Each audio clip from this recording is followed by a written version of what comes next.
예, 반갑습니다. 제 양반이 그때 5월달에 오셨던 그분이냐 라는 긴 말을 경상도에서는 가가, 자가 네 글자로 하면 끝납니다. 자, 서로 보시면서 그렇게 인사해 봅니다. 자가, 가가 이렇게 인사해 봅니다. 예, 가가 야입니다. 인사들 기억하시나요? 제가 그때 인사법을 알려드렸는데, 자, 손 내밀어 보시고요. 얼굴을 가렸다가 서로 보시면서 우와 반맛 시작. 자, 그 인사를 받는 법은 뭐라고 했죠? 아싸 살맛 이렇게 얘기했잖아요. 제가 무대에 딱 서는 순간 역시나 이 교회는 청중의 평균 외모 수준이 과하게 출중한 그룹입니다. 아마 모르긴 몰라도 제가 전국을 다녀보건대 이렇게 교인들의 평균 외모 수준이 이렇게 출중한 교회는 처음이지 싶습니다. 이럴 때 뭐라고 한다고요? 그래서 우리가 이 땅에 태어난 목적은 두 가지였다. 감탄하러 태어났더라. 하나님이 만드신 피조 세계를 바라보면서 우리는 우아라고 감탄하고, 자기 스스로를 향해서는 뭐라고?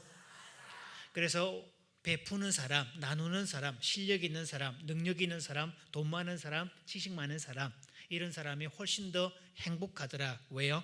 베풀 수 있기 때문에. 그래서 공부를 하는 목적도 잘 먹고 잘 살기 위해서 아닙니다. 그거는 이 나라가 먹고 살기 힘들 때, 절대 가난의 문제를 해결하지 못했을 때 모토고, 지금 공부하는 목적은 나누기 위해서 공부하는 겁니다. 이유가 있죠. 하나님의 에덴 동산을 창설하신 다음에 맨 마지막에 사람을 만드셨죠. 그 에덴 동산의 모든 것을 아담과 하와에게 주셨잖아요. 그리고 주시면서 뭐라고? 보시기에 심히 좋았더라 이렇게 되어 있어요. 그래서 사람도 하나님처럼 베풀고 나누고 섬겨주고 밥 사주고 이런 거 할 때 훨씬 더 기분 좋게 되어 있어요. 훨씬 더 행복하게 되어 있죠. 그때 외치는 감탄사가 뭐라고요? 아싸를 외치게 되어 있어요. 그래서 바깥 세상에 나가면 온 세상이 우아라고 할 것들 천지고, 오늘도 여기 제가 호텔에서 여기 오는 동안에 잠시 아이가 10살짜리 아이가 그렇게 얘기를 해요. 노을이 지는 장면을 딱 보더니 아이가 하는 표현이 그라데이션이 멋지대요. 역시 안산쯤 되니까 이런 표현이 나오지, 다른 동네 이런 거 안 나올 거예요. 야, 너 참 표현 기가 막히다. 진짜 그라데이션이 얼마나 예쁜지, 그 저녁 선이 얼마나 예쁜지, 그죠? 그런 거 바라볼 때 우리 뭐라고 감탄하죠? 우아라고 하지요. 그래서 세상이 태어난 목적은 뭐냐? 피조 세계를 바라보면서 우아라고 감탄하는 거고, 자기 스스로를 향해서는 뭐라고 한다고요? 아싸를 외치는 거. 이게 이 땅에 태어난 목적입니다. 그래서 우리가 천국 가면 하나님께서는 우리에게 물으실 거예요. 너에게 맡겨준 사명을 얼마나 잘 감당했느냐? 당연히 물으실 겁니다. 자, 그런데 내가 창조해놓은 그 세상을 너 얼마나 보고 감탄했냐? 그리고 너는 너의 능력을 가지고 얼마나 아싸라는 감탄사를 외치고 살았냐? 이렇게 물으실 거예요. 그래서 하나님은 우리에게 각자에게 재능과 능력과 필요한 모든 것을 주셨잖아요. 뭐 하라고? 아싸라고. 자, 그런 면에서 우리 4분 이상씩 한 사람이 우와 밥맛 그러면 아싸 살맛 이렇게 받으시고, 주거니 받거니 한 4분 이상씩 서로가 시끌벅적하게 교류를 해보겠습니다. 시작.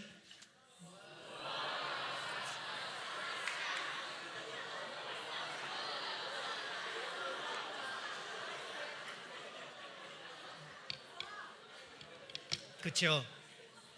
그래서 사람의 마음을 진단하는 3가지 도구가 있어요. 네. 저런 밥상 보면 어때요, 여러분? 그렇죠. 한국은 처음이지 TV 프로그램에 보면 외국 사람들이 와서 눈이 뒤집어지는 게 저 전라도 지역에 저런 밥상 볼 때, 그리고 한국에 휴게소 갈 때 눈이 뒤집어지잖아요. 전 세계에서 휴게소가 가장 잘 된 나라가 한국입니다. 다른 나라엔 그런 거 없어요, 여러분. 제가 미국, 캐나다, 뉴질랜드 다 댕겨봤지만 이게 휴게소라고 말할 정도로 얼마나 허접한지 몰라요. 그런 동네에 있다가 한국에 오면 휴게소 들어가 보면 휘황찬란하잖아요. 자, 저렇게 저 맛있는 밥상을 받으면 얼마나 기분 좋을까 싶은데, 마음도 우리 표현에서는 결심했다는 그 표현을 마음을 먹었다라고 해요. 자, 마음을 먹었다라고 하는데 심리치료에서는 마음을 먹기는 먹는데 고쳐 먹었다 라고 합니다. 마음을 어떻게 먹자고요? 그렇죠. 마음을 고쳐 먹으면 그때부터 행복합니다. 한국 사람들이 불행을 느끼는 가장 큰 이유는 상대적 박탈감 때문이다 라고 하는 건데, 이 교회가 캄보디아 다녀오셨다고 제가 봤어요, 화면을. 그죠? 저도 8월 달에 이제 그 캄보디아 한 10일 동안 다녀왔는데, 제가 그 동네를 다니면서 몇 가지 특이한 게 있었어요. 아이들의 표정을 보면 천사가 따로 없어요. 누구를 봐도 다 천사 같아. 악한 게 별로 없어요. 그죠? 그 다음, 짐승도 사나운 게 없어요. 막 돌아다니는 개들도 막 사나운 개들이 없고, 막 달려드는 개도 없고, 표독한 인상도 없고, 개도 얼마나 순한지. 심지어 제가 아는 선교사님 가정에서는 닭을 이렇게 유기농으로 키우고 있는데, 한국 닭은 보면 도망갑니다. 근데 여기 닭은요, 도망도 안 가고 다가오고 만지면 가만히 있어요. 그런 걸 보면서 이 사람들의 표정을 보면서 왜 저럴 수가 있을까? 그 캄보디아 사람들은 분모가 100인데, 분자가 100인데 분모가 80 정도입니다. 그럼 계산은 어때요? 1과 얼마가 남잖아요. 그죠? 다 주변이 비슷비슷하니까 뭐 너나 나나 똑같고 뭐 별 차이 뭐 있냐? 다들 비슷비슷해. 그래서 행복감이 그렇게 비교가 나지 않습니다. 한국 사람은 분자가 3천인데 분모가 2만입니다. 그러니까 이거 계산을 해보면 턱없이 모자라죠. 이걸 상대적 박탈감이라고 그럽니다. 그러면 이때 마음을 어떻게 먹으면? 고쳐 먹으면 뭘 줄이면 되죠? 분모를 줄이면 돼요. 기대치를 줄이면 되고, 비교하는 걸 줄이면 되고, 나 스스로 만족할 수 있다고 여기면 그게 행복인데, 이걸 최근에 긍정심리학에서는 주관적 만족감이라고 그럽니다. 주관적 웰빙 또는 주관적 만족감이라고 그러는데요. 자, 엄지를 딱 세우시고요, 어깨를 힘을 딱 주고 턱을 약간 찢겨 들고 좀 거만한 표정을 지으면서 나 이 정도면 괜찮거든, 이렇게 선언을 해주셔야 돼요. 충분해. 자, 서로 보시면서 나 이 정도면 충분히 행복하거든. 맞잖아요, 여러분. 그죠? 충분히 행복하고 충분히 괜찮고 충분히 다 그러는데, 한국 사람은 외모도 전 세계에서 가장 탁월한 외모, 전 세계에서 가장 예쁜 사람들은 어느 민족이냐? 한국 사람입니다. 여러분은 지금 샘플을 보고 계시잖아요. 이럴 때 아싸를 외치면 스스로 인정하는 게 되는데, 그때 비웃으면 건강에 해로워요. 장단을 맞춰보자고요. 자, 전 세계에서 가장 예쁜 사람들의 집합체가 한국 사람인데, 여러분은 지금 샘플을 보고 계십니다. 그런데요, 한국 사람 당사자가 느끼는 주관적 만족감은 가장 바닥인 나라. 외적인 조건은 세계 어느 나라보다 뛰어난데 당사자가 느끼는 만족감은 바닥인 나라. 그래서 갭이 너무 커서 상대적 박탈감이 너무 커가지고 불행을 느끼는 희한한 나라. 그래서 마음을 고쳐 먹으면 그 순간부터 나는 어떤 사람이다? 행복한 사람이다. 자, 수많은 교회가 있지만 이 교회를 왔다는 거, 우리 교회는 충분히 좋은 교회입니다. 자, 저 세상 사람을 향해서 이렇게 한마디 하겠습니다. 손 들어주시고 사태지 준비해 주시고, 야, 뭐 이런 교회는 아무나 다니냐? 이 정도 느낌이 돼야 돼요. 마음도 고쳐 먹어야 됩니다. 저는 그래서 상담 오는 분들에게 긍정일기 이거를 써줍니다. A, B, C, D, E라는, 이걸 인지치료에서 말하는 치료법인데, A, 어떤 사건, 물이 떨어뜨렸다. 그때 B, belief, 반사적으로 올라오는 생각. 내가 하는 일이 뭐 칠칠 맞지, 뭐 내가 제대로 하는 게 뭐가 있냐, 또 쏟았네, 아 진짜 못 살아, 에이 바보, 이렇게 올라오는 신념. 그다음 C, 그로 인한 결과, 괜히 기분이 우울해지고 뭐 하기도 싫고 막 짜증이 났더라. 그다음 D, dispute, 반박하기. 내가 날이면 날마다 쏟냐? 끝이 있으니까 그렇지. 어쩌다 실수할 수도 있지. 평생 가면서 한 번도 이런 거 실수 안 하면 그건 사람이 아니라 신이지. 사람이니까 실수할 수 있는 거지. 그래서 실수를 하니까 쉴 수도 있는 거지. 이런 말을 할 때 라고 하는 사람은 교양이 높거나 센스가 높거나 머리가 아주 좋은 사람이고, 이럴 때 가만히 계시는 분은 머리가 나쁘거나 눈치가 없거나 예의가 없는 사람에 들어갑니다. 실수가 있어야 점 하나 찍으면 살 수가 있지. 안 그래요? 실수 한번 하지 않는 완벽한 인간이지만 이 인간은 완전히 벽이 된 인간, 완벽한 인간이고, 때로 실수를 하지만 약간 허물도 있고 좀 그렇지만 그래도 인간미가 있는, 차라리 이쪽이 낫지. 사람은 하나님 앞에 부족한 거 맞습니다. 그래서 하나님은 우리를 볼 때 실수했다고 우리를 외면하거나 박제하는 분이 아닙니다. 어쩌면 하나님이 나를 선택하신 가장 큰 이유는 내가 실수투성이이기 때문에 부른 거지, 내가 완벽하기 때문에 부른 건 아닙니다. 자, 옆 사람 보면서 그렇게 인사해 줍니다. 뚜껑 열어보면 그쪽이나 나나 똑같습니다. 이렇게 인사해 줍니다.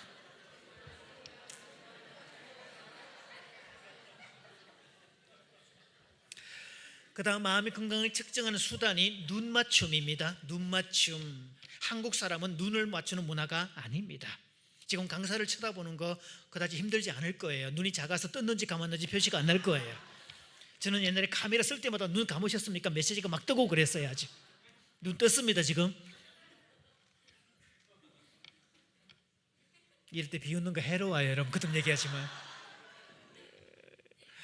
저는 학교 다닐 때 선생님들이 갑자기 수업하다가 말고 갑자기 제 이름을 부르면서 야야야야 임마 왜 웃고 있어, 왜 웃고 있어, 저보고 맨날 그렇게 혼내셨어요. 오늘 우리 뭐 어때서, 그렇죠? 인상 쓰는 것보다 훨씬 낫지. 자, 그래서 눈 맞춤인데 한국 문화는 눈을 보는 문화가 아닙니다. 엄마가 아이를 혼낼 때 애가 빤히 쳐다보고 있으면 눈 안 끌어, 눈 안 끌어 이놈의 새끼야, 어떻게 그 눈 똑바로, 눈 안 끌어 이놈의 새끼, 이렇게 혼내는 게 우리 문화고, 가끔 외국 영화를 보면요, 엄마가 애 날개 쪽지를 딱 잡고 너 엄마 눈 똑바로 보고 얘기해, 이렇게 혼내는 장면을 봤어요. 엘리베이터에서 눈이 딱 마주쳤다 한국 사람들은 바로 피합니다. 이렇게. 외국에서 외국 사람 만나잖아요. 이렇게 그러면 하이, 굿모닝 인사하고 그럽니다. 미소를 보내주든지 말을 건네주든지. 한국 사람은 마주치는 순간 딱 피해버립니다. 그런데요, 저는 심리치료를 수없이 진행을 해왔는데 눈과 눈을 못 보는 사람은 마음이 병든 사람입니다. 마음이 아픈 사람, 힘든 사람, 병든 사람은 눈을 못 보게 돼 있어요. 그래서 지금 강사를 쳐다보지 못하고 딴 데를 쳐다보는 분은 심각한 정서적 장애를 앓고 있는 분으로 오해할 수 있으니까 강사를 쳐다보시기 바랍니다. 그리고 마지막 감탄사, 지난번에 왔을 때 충분히 얘기했습니다. 두 종류가 있다. 외부로 나가는 우아라는 감탄사, 속에서 올라오는 아싸라는 감탄사가 있다고 얘기했어요. 그래서 행복하고 싶거들랑 감탄의 귀재가 되라. 여러분이 어디를 가든 감탄의 귀재가 되면 하다못해 식당에 가도 반찬 세팅할 때마다 우와 감탄해 주면요 보너스까지 막 더 나옵니다. 왜? 감탄 듣고 싫어할 사람 아무도 없어요. 자, 그런 부분에서 이제 마음 진단에 세 가지가 있다라는 건데, 일단 따라해 봅니다. 내가 나를 챙겨주지 않으면 세상 누구도 나를 챙겨주지 않는다. 제가 상담 전문가로, 심리치료 전문가로 수많은 사람들을 집단 상담을 해보면서 특히 여성들 100% 헌신만 한 여성들은 나중에 헌신짝 됩니다. 제가 이런 경우를 너무 많이 봤어요. 그런데 100% 헌신하지 않고 7, 80% 헌신하되 이 30%를 자기를 위해서 투자하는 사람들, 이 사람은요 배도 부르고 남도 나를 챙겨주고 너 나이가 들어갈수록 꽤 괜찮은 인생이 되는데 내 거 먹을 거 안 먹고 입을 거 안 입고 모든 걸 다 퍼주는 사람, 퍼주기만 한 사람, 헌신만 한 사람은 헌신짝 되더라. 그렇게 하시면 안 됩니다. 내 이웃을 네 몸과 같이 사랑이라는 말의 전제는 너 자신을 사랑할 줄 알아야 남을 사랑할 수 있다는 전제가 깔려 있어요. 근데 심리학에서는 나를 사랑하지 못하는데 남에게 사랑을 주어버리는 거, 나는 사랑받고 내가 사랑받고 싶은데 남에게 사랑을 주어버리는 현상을 반동형성이라고 그럽니다. 정작 나도 먹고 싶은데 남을 주어버리는 거, 흔히 신앙인들이 범할 수 있는 오류가 그겁니다. 그래서 옛날에 여러분 엄마들 그 얘기했잖아요. 엄마는 생선 대가리만 좋아한단다. 이딴 소리 하지 마시라고요. 엄마도 생선 뱃살 좋아해. 그래서 엄마한테 올 때는 생선을 2마리 사갖고 와. 한 마리는 너 먹고 한 마리는 엄마 먹자. 이래야 맞지. 없을 때 이야기지. 생선 대가리 이야기지. 안 그래요 여러분? 그래서 우리가 부자가 될 이유가 뭐예요? 부자가 될 이유는 나누기 위해서, 공유하기 위해서, 베풀기 위해서 부자가 되어야 되는 거죠. 자, 그런 부분에서 자기 가슴에 X자로 포옹을 해보시고요. 자기 가슴을 토닥토닥 해봅니다. 자, 자기 이름 끝자를 대내봅니다. 준아.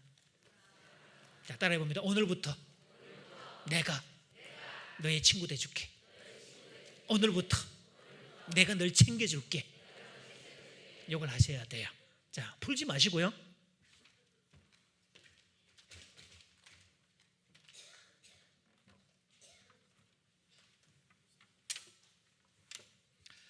보통은 강사가 기타를 매면 우와라고 놀래주십니다만,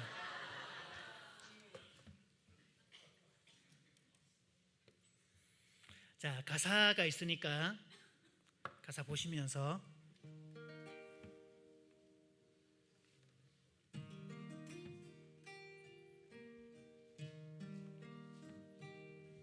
여기까지 오느라고 많이도 힘들었겠다. 그래 이만하면 잘한 거야. 아주 잘 살아왔어. 세상이란 바다 위에 홀로이 내던져져서 거친 파도와 싸우면서 많이도 외로웠겠다. 세월이 참 빨리 간다. 돌아보면 아쉽지만 살아왔던 지난 날에 후회는 하나 없다.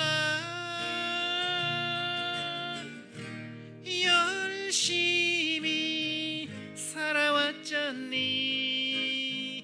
그만하면 90점은 돼. 다 갖고 살 순 없어. 모자람도 있는 거야. 그런 모자람을 채워가는 게 삶의 의미인 거야. 너는 이미 최고야. 여러분은 이미 최고야. 너는 이미 최고야.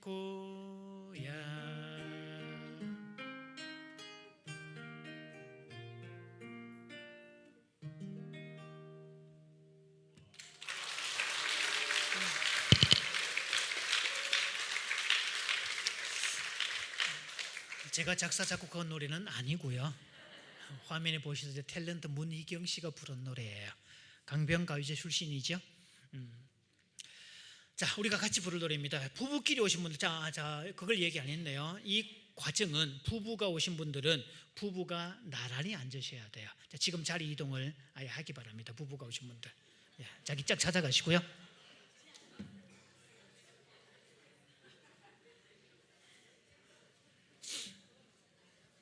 네. 야, 부부가 쌍으로 앉으셔야 되는데, 그래서 혼자 오신 분은 불쌍한 사람이 됩니다. 자, 부부가 아니신 분들은 자기 짝지를 그냥 정하시면 돼요. 아저씨는 짝지 나란히 두 명씩.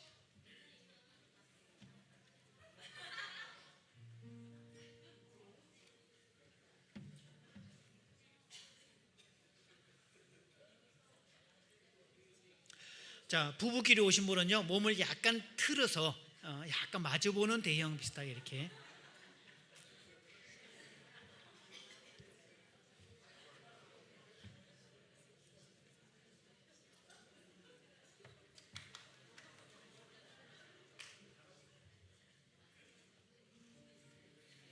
자, 부부끼리 눈과 눈을 꼭 바라보시고요. 이렇게 가사 들으시면서, 악보가 화면에 잘 보일지 모르겠어요. 여기서 잘 안 보이죠, 그죠? 눈치껏 보시면 됩니다. 가사도 적어놨으니까.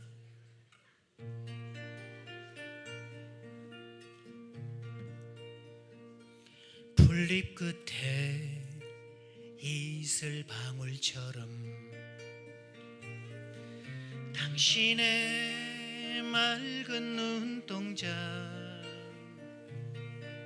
언제나 나만을 사랑하는 그 마음에 나는 행복해요. 힘이 들 때 어려울 때마다 항상 사랑으로 감싸주는 당신의 따뜻한 그 마음에 나는 언제나 당신께 감사해요. 그대는 나의 인생 영원한 나의 사랑 언제나 당신과 함께하리. 영원한 나의 사랑 들판에 핀 예쁜 꽃들처럼 당신의 어여쁜 모습이여 언제나 나만을 믿어주는 그 마음에 나는 행복해요. 외로울 때 슬퍼할 때마다 항상 들꽃 같은 당신이여 당신의 꿋꿋한 그 마음에 나는 언제나 당신께 감사해요. 그대는 나의 인생 영원한 나의 사랑 언제나 당신과 함께하리. 영원한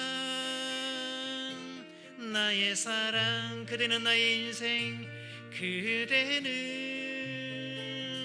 나의 인생 영원한 나의 사랑 언제나 당신과 함께하리. 영원한 나의 사랑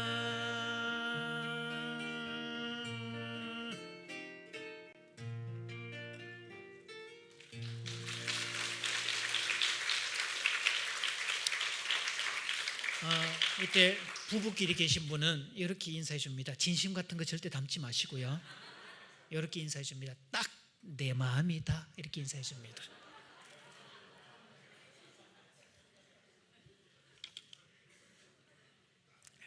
자, 이번 좀 지나갈게요. 그래서 지난번에 와서 제가 행복도 오리지널 버전이 있다고 얘기 드렸잖아요. 이거 사이비 버전의 로망스.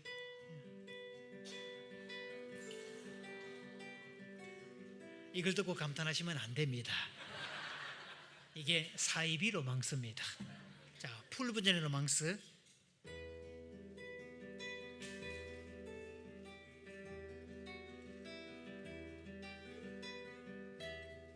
자, 사이비 버전. 풀 버전.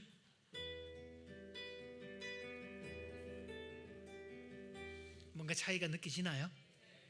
제가 부부들을 상담해 보면서 대부분 부부들이 그냥 인생이 그런 거지 이러면서 살아요. 남들도 똑같이 사니까 뭐 이게 로망스가 이런 거지 뭐. 근데 어느 날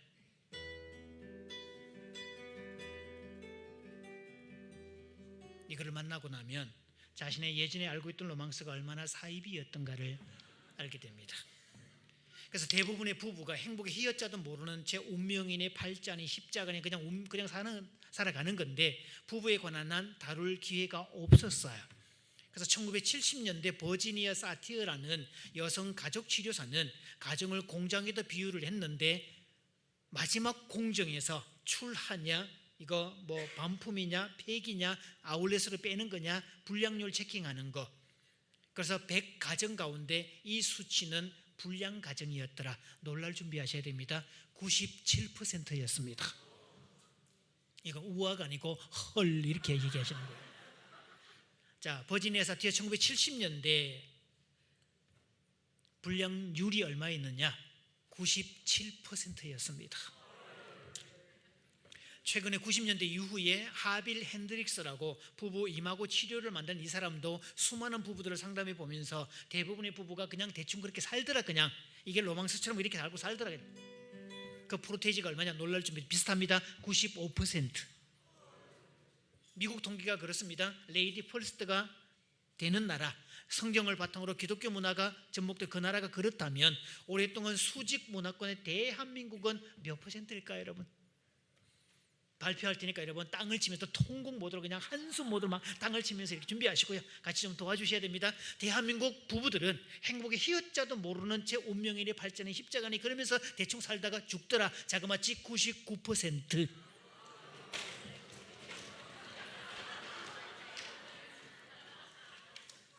자, 그리고 고개를 살짝 돌려서 옆 사람 얼굴을 딱 보시면서요.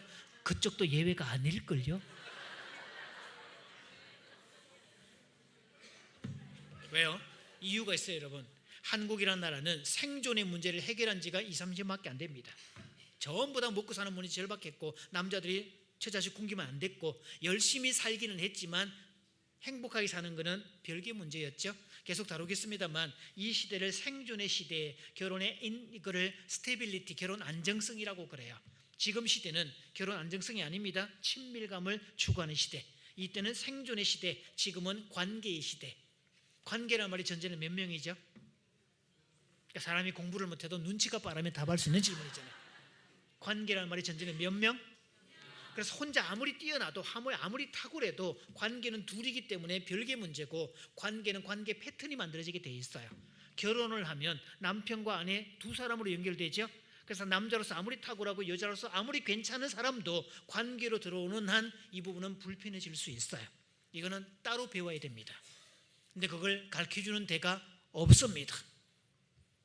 지금까지 5,000년 역사에서 부부관계를 다루고 부모 자녀관계를 다루고 소통을 다루고 행복하게 되는 법을 가르쳐주는 예는 지금까지 없었고요. 수많은 교회가 있지만 그런 집회를 하는 교회도 없고 산정인 교회 정도 되니까 이걸 하는 거지 아무나 하는 게 아닙니다. 그래서 마치 이게 로망스의 전부인 것처럼. 자, 오리지널 버전.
여러분 이 과정을 통해서 온전한 버전, 제대로 된 행복, 제대로 된 가정 만들어갈 수 있길 바랍니다.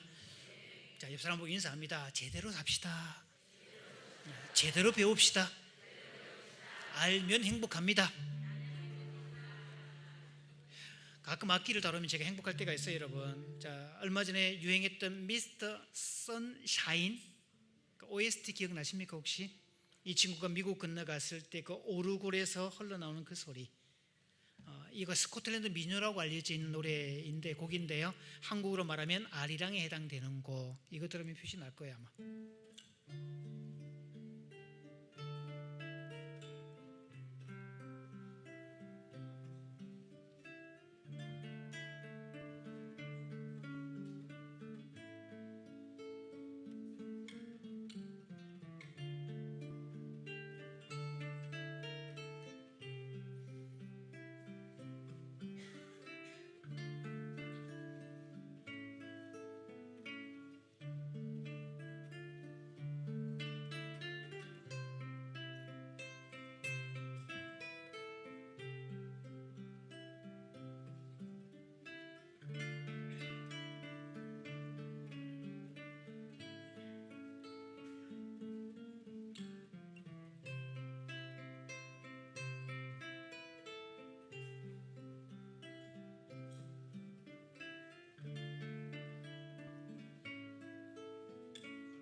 클래식 기타를 치면서 멜빵을 들고 치니까 영 몸에 안 맞네요 아주. 내일부터는 제가 앉아서 할게요 목사님. 이거 따로 빼서. 자, 보겠습니다. 행복감에 얻는 자연 치료제가 저렇게 4가지나 됩니다. 엔돌핀 기억나죠 저거? 황석환 박사, 고 황석환 박사가 그렇게 얘기했던, 웃으면 엔돌핀 생깁니다, 몰핀과 가깝습니다, 온 이야기 다 했어요. 그 다음 2번째 세로토닌입니다. 좋은 음악을 들을 때, 라이브를 들을 때, 찬양팀이 아주 멋지게 찬양을 해주었을 때 그때 생기는 호르몬 세로토닌, 기분 좋은 호르몬. 그다음 3번째 도파민, 사랑할 때 생기는 호르몬입니다. 사랑의 콩깍지 씌워버렸네 라고 할 때, 사랑할 때 몸속에서 도파민이 분비가 된다는 거. 도파민과 함께 PEA라는 물질이 분비돼서 이 물질이 분비되면 상대방의 단점을 못 보는 일이 발생됩니다. 좋은 것만 보이는 현상. 그래서 윙크는 당신의 단점에 눈을 감았습니다 이 뜻입니다. 그리고 결혼과 동시에 눈을 뜨는 순간 세상에 치약을 중간에서 쫙 양말을 뒤집어서 벗어 세상에 이것 때문에 뒤집어지는 거. 그래서 결혼한 분들이 가장 많이 들었던 첫 생각이 속았다는 생각이었을 겁니다. 이럴 때 맞아요 해주셔야 옆 사람이 치유를 받습니다. 특히 여성들 결혼하고 가장 많이 든 생각은 속았다는 생각이었을 겁니다. 그렇죠? 하나니가 그랬답니다. 세상에 결혼하기 전에 당신이 그렇게 잘해주고 막 그랬던 그거는 도대체 뭐였냐고. 그랬더니 남편이 하는 말입니다. 잡은 물고기에게 떡밥 주는 거 봤냐? 그리고 마지막 저게 다이돌핀, 저게 아싸에 해당되는 저겁니다. 최근에 발견된 개념들인데요, 놀랄 준비하십시오. 엔돌핀보다 자그마치 4000배가 강력하더라.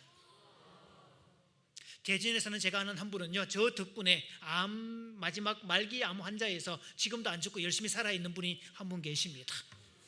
40대 후반에 어느 날 갑자기 회사원으로 열심히 근무하는데 몸이 안 좋아서 건강검진 갔더니 말기라고 청천벽력 같은 소리를 듣고, 아내는 교사였습니다. 그래서 아내가 얘기하죠. 2사람 중에 한 사람이 수입을 갖고 있으니 먹고 사는 문제가 없고 당신은 요양하라고, 쉬라고, 마음 편히 가지라고. 그때 이 남편의 소원이, 나는 어릴 때부터 교회 생활 열심히 했고 맨날 앞에 찬양제도 했고 솔리스트 활동도 하고 노래를 잘했고 자타가 공인하는 성악가라고 인정을 했었는데 나는 성악을 못 갔다. 내 평생 소원이 성악 레슨을 받아보는 거다. 그래서 나 죽을 때 죽더라도 레슨 좀 받아보고 죽을란다. 내 버킷리스트 레슨 받아보기. 그래 좋아 여보 얼마든지 해. 아내가 전폭 지원을 해줍니다. 이 남자가 열심히 레슨을 받기 시작을 합니다. 매일매일 가서 레슨 받으면서 노래하고 집에 와서 연습하고 노래를 계속 부르는 그런 시간을 가지죠. 그런데 예상했던 시각보다 훨씬 더 그 예정된 날짜가 지났음에도 불구하고 여전히 안 죽고 계속 살아 있습니다. 그랬더니 이 남자가 욕심을 더 냅니다. 내가 죽을 때 죽더라도 그때 내가 성악과 지원을 못했으니 나 성악과 지원할래. 그때 아내가 좋아 알았어 얼마든지 해. 지원을 해주죠. 남자가 드디어 성악과 입학을 했습니다. 그랬더니 주변 사람들이 성악과에 입학했다는 소식을 듣고 온 사방에서 초청이 옵니다. 오늘 같은 집회에 있는 이런 시간에 강사가 강의하기 전에 먼저 나와서 이번에 두 곡 연주하겠습니다. 그래서 무대에서 연주를 쫙 합니다. 이렇게 정말 멋들어지게 막 뽑았을 때 사람들이 뭐라고 박수 보내죠? 우와 하라고 박수 보냈잖아요. 그때마다 뭐가 외쳐지고? 아싸를 외치면서 몸에서 뭐가 분비됐을까요? 다이돌핀이 분비되는데 NK세포, 암세포를 하나씩 둘씩 잡아먹기 시작을 합니다. 노래를 부르면 부를수록 그 마음도 자아상의 어린 아이가 되고, 노래를 부를수록 다이돌핀이 이 네 가지가 동시에 다 분비가 되고 다이돌핀까지 분비가 되면서 어느 날 암세포를 싹 다 잡아먹어 버렸습니다. 그래서 사람은 베풀고 나누고 무대에 서고 무대 위에서 아싸를 외칠 때 그때 행복합니다. 그래서 교회의 수많은 봉사는요, 천국 가서 상급 받기 위한 거 옛날 부흥사들의 몫이지, 하나님이 봉사를 주신 것은 여러분 하여금 뭘 외치라고? 아싸를 외치라고 주신 특별한 기회입니다. 그래서 열심히 봉사할수록 남들보다 아싸를 더 많이 외치게 돼 있고, 남들이 분비받지 못하는 다이돌핀까지 분비받게 될 거예요. 그래서 행복한 사람은 마지막 문장 뭐라고 되어 있죠? 자, 서로 보고 인사해 줍니다. 행복한 사람에겐 모두 공짜랍니다. 그래서 안산 시내에서 가장 행복한 사람들이 모이는 지역, 모이는 곳, 이 교회가 되기를 바랍니다. 우리 교회는 행복한 사람만 모이는 곳, 불행한 사람도 여기 오면 행복해지는 곳, 어떤 사람도 운명이 뒤바뀌는 곳, 그런 장소가 될 수 있기를 바라요. 얼마나 좋아요 여러분. 행복해서 좋은데 네 가지 자연 치료제까지 얻게 되는데 얼마나 좋아요. 한때 1996년 이후에 미국의 재미 교포 사업가 진수 테리라는 여자가 다녀가면서 웃음 치료 열풍이 불었잖아요 한동안. 그렇죠? 경직성 척추염 걸렸던 사람도 웃었더니 마지막 말기 판정을 받고 내가 죽을 때 죽더라도 웃고나 죽어야지. 그래서 잔뜩 비디오를 사들고 산장에 들어가서 그냥 그거 틀어놓고 계속 웃기 시작을 했더니 어느 날 병이 나았더라. 이런 이야기. 그래서 여러분, 지금 환하게 웃는 사람은 크리스천이지만 인상 쓰고 있는 사람은 크리스탄이라고 그럽니다. 인상 펴셔야 돼요 여러분. 제가 전에 와서 얘기 드렸잖아요 여러분. 이게 단조 부르는 사람, 단조를 부르고 천천히 부르는 게 영락 없이 찬불 갑니다.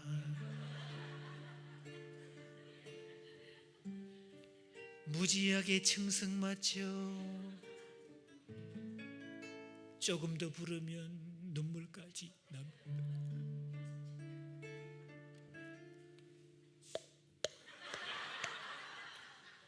이렇게까지 갈 수 있어요. 찬송가는 느린 곡이 없습니다. 오늘 우리 청년들, 우리 중고생 얼마나 찬송 힘있고 좋아해, 그죠? 저렇게 다음에는 오물 흔들어가면서 영화 시스터 액트에 나오는 그런 것처럼 그렇게 불러주시기를. 자, 해외여행 가는 목적이 있죠. 해외여행을 갔다. 이런 상상을 해보세요 여러분. 5년 동안 갯돈 모아다가 드디어 비행기를 10시간 타고 탁 내렸더니 풍경이 한국하고 똑같고 음식도 한국하고 똑같고 하늘도 똑같고 기후도 똑같고 모든 게 똑같대요. 가시겠습니까? 이거는 안 가요가 아니라 미쳤습니까로 답을 줍니다. 가시겠습니까? 미쳤습니까? 어떤 사람이 저렇게 사이판 괌 상품 경품권 받았네요. 항공료, 숙박요금, 액티비티 비용까지 싹 다 제공받았는데 미안해서 못 가겠는데요. 뭐라고 하시겠습니까 여러분? 등신도 그런 등신이 없잖아요, 그렇죠? 여기서 우리가 생각할 거는요, 하나님은 왜 맨 마지막에 인간을 창조하셨을까? 에덴 동산은 마치 우리가 사이판 괌에 모든 여행 경품권 받은 것처럼 모든 걸 받은 상태에서 가기만 하면 되고 가서 누리기만 하면 되는 상황과 똑같은 상황. 에덴 동산의 모든 것은 이미 다 풍성했습니다. 아담과 하와가 에덴 동산에 창조받아서 왔을 때 먹을 것 천지였고 누릴 것 천지였고 온 사방이 다 좋았고 완벽했죠. 부족한 게 아무것도 없었어요. 여기 하나님의 의도였습니다. 그래서 결혼의 목적이 따로 있다는 거죠. 그래서 해외여행 가는 목적 제가 적어놨잖아요. 밑에 뭐라고 되어 있죠? 그러니까 해외여행 가는 목적은 다름을 엔조이하는 거다. 한국에 없는 게 많을수록 좋고 한국에 살 수 없는 게 있을수록 좋고 오로라 같은 거 한국에서 못 보잖아요. 저기 북극 쪽에 가야 볼 수 있는 거지. 그래서 여기서는 절대로 못 보는 것들을 거기서 할 수 있는 거고 한국에서는 절대로 못하는 액티비티를 거기 가서 할 수 있는 거고 한국에서는 절대 먹을 수 없는 음식을 거기 가서 먹는 거죠. 그 맛에 여행 가는 거고 그 맛에 돈 들여서 가는 거고 바로 그거지. 다름을 엔조이하기 위해서 가는 거지. 그래서 결혼의 목적도 생각을 해야 되는데 저는 이제 수많은 단체 강의도 가고 결혼의 목적에 관한 얘기도 하는데 결혼의 목적이 있다 이 말 자체를 의아하게 생각하는 분이 많습니다. 세상에 목적이 없는 물건이 있을까요? 얘 목적 뭘까? 얘 목적? 우리에게 즐거움을 주고 행복을 안겨주는 물건이죠. 이거 얘 목적은 뭐예요? 소리를 키워주는 목적이죠. 다 목적이 있어요. 그럼 하나님께서 우리를 이 땅에 보내셨을 때 목적이 없었을까? 하나님이 결혼 제도를 만드셨는데 목적이 없었을까? 한 번쯤 생각을 해봐야 되죠. 그런데 생존의 시대에는 결혼의 목적을 생각할 겨를이 없습니다. 왜? 목구멍이 포도청이라서 먹고 사는 문제가 절박해요. 그래서 한국에 오면 외국인들이 인사말을 배울 때 제일 황당한 인사법, 식사는 하셨습니까? 개인적으로 밥 먹고 안 먹고 지극히 개인적인 이야기를 그걸 왜 묻는지 이해를 못하는 거죠. 우리나라는 정말 식사도 제대로 못했던 그 시대, 절대 가난의 시대가 있었잖아요. 보릿고개도 있었고 정말 지질이 가난했던 시대도 있었고 지금의 누리는 풍요를 보면 상상을 초월할 정도의 풍요 아닙니까? 언제 우리가 살찔 걸 걱정하고 먹을 때마다 살찐다고 걱정하는 그런 시대가 됐냐고요. 말도 안 되지. 자, 그런 거 바라보면 시대가 얼마나 달라졌는지도 보게 되는 건데 어쨌든 해외여행을 가는 목적은 다르기 때문에 간다. 다른 게 많을수록 매력지는 높고 살맛 나더라. 그래서 어떤 분들은요 여러 나라를 돌아다니는 것을 인생의 낙으로 삼는 분이 있어요. 전에 제가 어느 단체에 갔더니 교사 은퇴한 사람인데 자기는 3년 일찍 은퇴를 했대요. 그리고 연금이 꼬박꼬박 나오니까 그 돈 가지고 해외여행을 쭉 다니는데 얄미워 죽는 줄 알았어요. 지금까지 제가 뭐 해외를 주로 다니고 하는데 뭐 기껏해야 86나라인가 뭐 세봐도 기억도 잘 안 나고 뭐 86개국을 다녀왔는데 86개국 밖에 안 된대요. 그래서 내가 속으로 그랬죠. 언니 잘났다 그래야 되게 좋겠다. 왜 그분이 86개나 되는 그 나라를 돌아다니죠? 다르니까 가요. 다른 것끼리 비교도 할 수 있고 그 다름을 엔조이라는 그런 거죠. 그럼 하나님께서 결혼의 목적을 쭉 보셔야 됩니다. 창세기의 아담과 하와 처음부터 완전한 성인 남녀입니다. 지금부터 제가 묻는 말에 여러분 해결이라고 답을 줍니다. 먹는 문제, 그렇죠? 자는 문제, 안전 문제 다 해결이죠. 자, 그리고 보는 사람이 있다 없다? 그럼 두 사람이 부부가 되었을 때 생물학적 나이는 몇 살 정도 됐을까요, 여러분? 아담과 하와의 생물학적 나이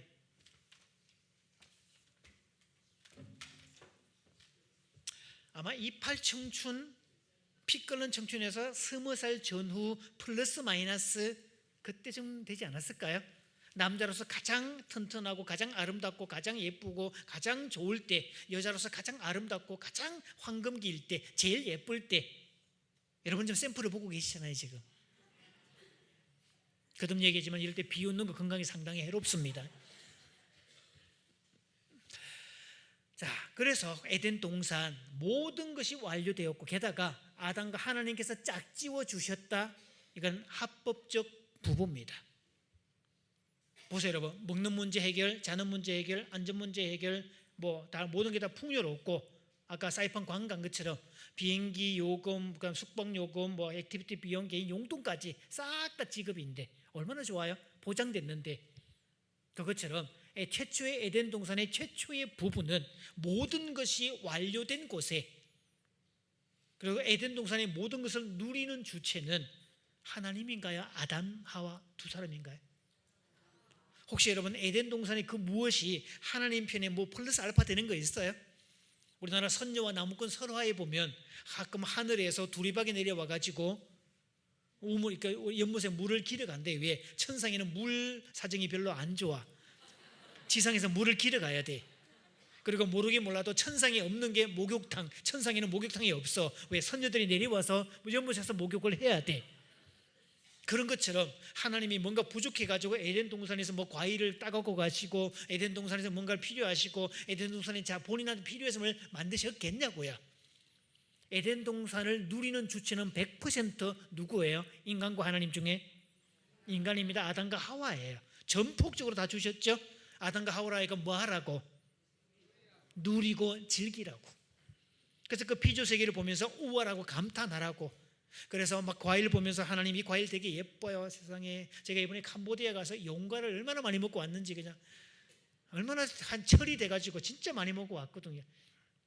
볼 때마다 막 감탄하면서 먹었잖아요. 그 보면서 하나님이 이 용과 되게 맛있어요 막 감탄하고, 바나나도 맛있고요 뭐도 맛있고 물도 예쁘고 풍경도 좋고 막 온 사방 다닐 때마다 아담이 감탄했을 거 아니에요. 아담이 감탄할 때마다 하나님은 뭐라고 하셨고요? 아싸, 내가 너를 위해서 만들었잖아. 알았냐? 제대로 만든 거 알아? 이쁜 거 알겠냐? 너를 위해서 만든 거야. 그렇게 바라보면 지금 우리의 이 세상은 우리에게 주신 하나님의 의도는요 이미 완벽하게 주셨습니다. 다만 보지 못할 뿐이지. 그래서 눈 뜨고 나면 하나님이 이미 이 세상을 완벽하게 만드셨고 완벽하게 모든 것을 제공해 주셨다는 것을 마음을 고쳐 먹으면 볼 수 있습니다.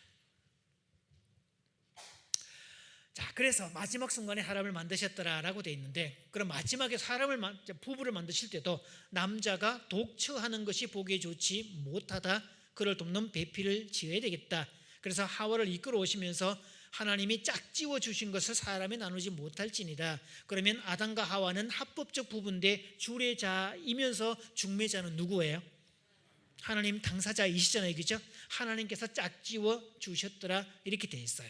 그럼 하나님께서 아담과 하와를 짝지어 주신 이유가 있을 거 아니에요. 그 목적이 아무 목적도 없이 그러진 않잖아요. 그것처럼 왜 그럼 하나님은 박혁것에는 아래에서 태어났다고 그랬고 누가 자궁에서 태어나고 무슨 이런 전설도 있는데 왜 완벽한 성인 남녀였을까? 아담도 성인이었고 완벽한, 하와도 완벽한 성인 여자였고 완벽한 성인 남녀를 합법적 부부로 만들어 주셨네요. 그 이유가 뭐겠냐고요. 여기서 결혼의 목적이, 하나님의 의도가 드러납니다. 제가 5월 달에는 하나님의 의도하신 가정의 목적 우아와 아싸를 하기 위해서 그렇다라고 얘기 드렸고요. 그럼 결혼의 목적은 계속 따라해 봅니다. 서로의 다름을 죽을 때까지 즐기는 거다. 엔조이다. 즐기는 거라면 아까 얘기했듯이 사이판 가면 모든 경품권에 당첨됐는데 안 간다면 우리가 그 사람 보고 바보, 등신, 천치 온갖 비난을 퍼부을 거예요. 하나님의 의도는, 결혼의 의도가 즐기는 건데 남녀의 다름을 죽을 때까지 엔조이하는 건데 평생 동안 즐기고 오라고 얘기하셨는데 그거를 못 누리고 갔다, 평생 고생만 했다, 직사게 고생만 했다, 죽는 줄 알았다, 이따위 결혼하면 난 안 하겠다 이렇게 하고 간다면 하나님이 얼마나 가슴 아파하시겠냐고요. 야야, 몰래 목숨 그거 아니었다? 누군가에게 제가 기타를 선물했다고 생각을 해봐요. 그래서 그분이 기타를 음계를 익히고 열심히 배우고 노래도 하고 연주도 하고 막 기타 주신 덕분에 제 삶이 완전히 달라졌어요. 얼마나 좋았는지 몰라요. 이러면 준 사람이 기분이 어때요, 여러분? 얼마나 기분이 좋아요? 근데 어떤 사람이 기타를 선물해 줬더니 기타를 왜 주셨을까 생각하니까 제가 기타를 바라볼 때마다 걱정이 되고요. 얘 때문에 외출도 못 갔고요. 도둑놈이 와서 갖고 가면 어떡하나 고생도 했고요. 그래 나왔다가 깨지면 어떡하나 싶어서 내일은 습도 조절해야 되고 온도 맞춰주고 막 보일러 틀어주고 외출 갈 때도 막 온습도 맞춰주고 막 항상 이거 한다고 막 이 때문에 미치는 줄 알았어요, 그냥. 그러면 제 마음이 어떨 것 같아요, 여러분? 그러니까 하나님 아버지 마음도 똑같습니다. 결혼에 관한 한 그렇다는 거죠. 그래서 대부분 사람들은 결혼의 목적을 생각 안 합니다. 왜? 먹고 살기 바빴어요. 저는 결혼 예비학교 강의할 때 결혼 목적을 쭉 설명을 해줍니다. 이렇게. 그래서 세 가지 차원들이 있죠. 몸과 몸의 다름을 엔조이하는 것, 부부의 성입니다. 사실 교회에서 특히 강대상 위에서 목사님이 성직자, 설교자가 성을 강론하는 것 자체가 기독교 역사에서 이율배반적인 이야기입니다. 절대 허락된 일이 아니었습니다. 만약에 이 얘기를 담임 목사님이 할 수 있겠냐고요. 외부 강사니까 제가 하는 거지. 어쨌든 몸과 몸의 다름, 그럼 생물학적 남자와 생물학적 여자, 메일과 피메일, 수컷과 암컷이 필요합니다. 그래서 하나님의 의도는요, 자연스러운 남자, 자연스러운 여자, 생물학적 남자와 생물학적 여자 필요하다는 이야기죠. 그래서 그 다름을 뭐 하라고? 엔조이 하라고. 하나님의 의도는 처음부터 창세기에는 사람을 창조하시되, 지금 개역 성경은 아니지만, 개역 개정은 아니지만 옛날 성경에는 사람을 창조하시되 남자와 여자로 창조하시고, 지금 성경 남자와 여자를 창조하시고 안 돼 있고 남자와 여자로 창조하시고, 조사가 좀 다릅니다. 그건 목적을 가지고 있다는 거죠. 처음부터 남자와 여자 다르게 만드셨더라. 네, 이런 나머지와 여자의 다른 점을 제가 얘기 드릴 거예요. 그냥 다른 게 아니라 어떻게 다르다고요? 완전히 다릅니다. 여러분이 경험해 보셔서 알겠지만 달라도 너무 달라. 근데 그분의 의도예요.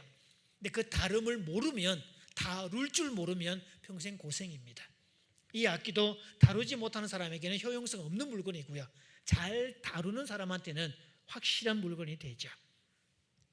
그래서 첫째, 생물학적 성, 수컷과 암컷, 남자와 여자, 이게 필요하다는 이야기고, 그래서 요즘 학교는, 제도화된 교육은 남자와 여자가 다르다는 전제를 배제하고 출발합니다. 그냥 한 사람, 한 인격, 한 개체. 그래서 내가 남자든 여자든 그것도 네가 성을 네 마음대로 선택을 해라. 네가 남자로 살든 여자로 살든 네가 알아서 선택하고 살거라, 이렇게 나오고, 나중에 결혼을 할 때도 내가 남자인데 남자랑 살든 여자인데 여자끼리 살든 말든 뭔 상관이냐, 그냥 사람인데, 이렇게 가르치는 게 세상 사람들 학교의 기본 방침입니다.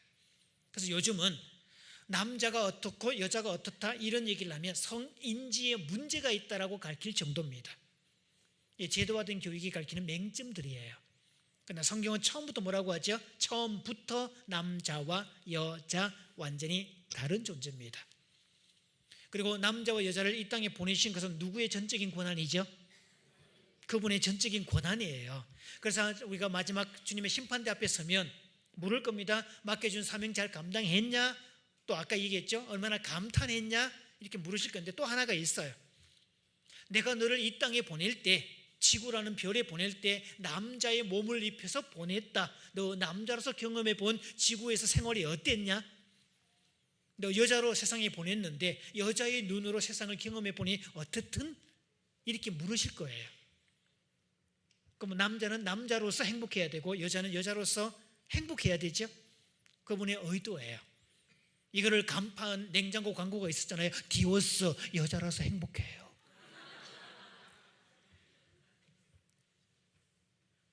자, 두 번째가 정서적 교류, 마음과 마음의 교류. 이걸 정서적 교류라고 그럽니다.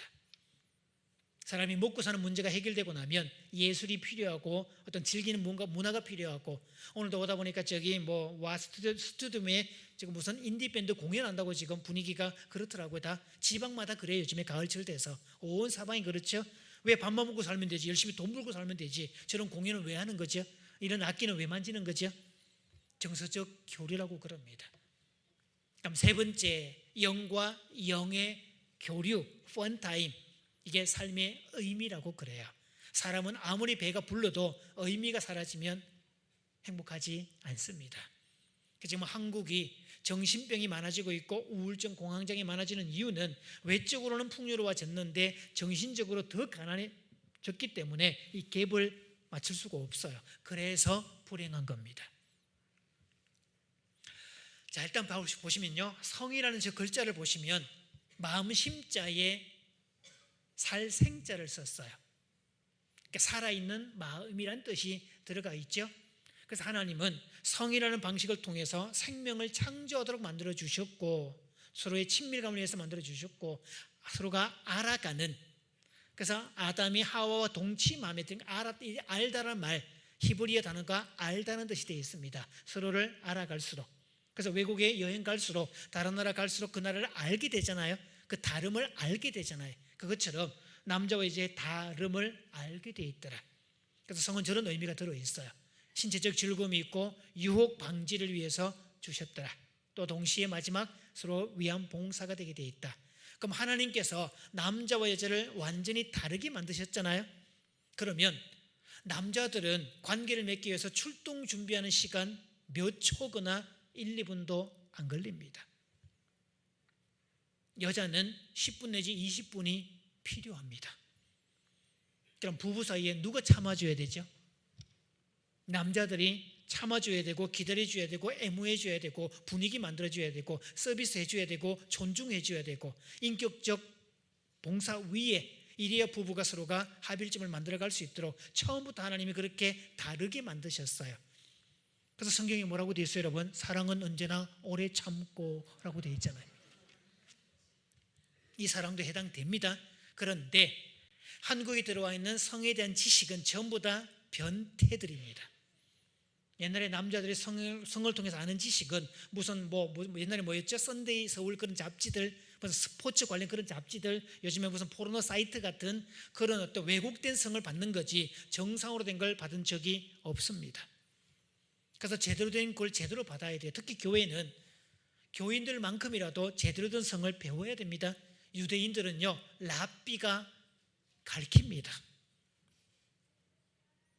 그래서 여성이 최정상을 경험하는 그 느낌은 오르가슴이란 말 쓰는데, 그 남편이 자기 아내를 정점에 이르지 못하게 만들 때 이 남자는 강간범이다 이렇게 규정합니다.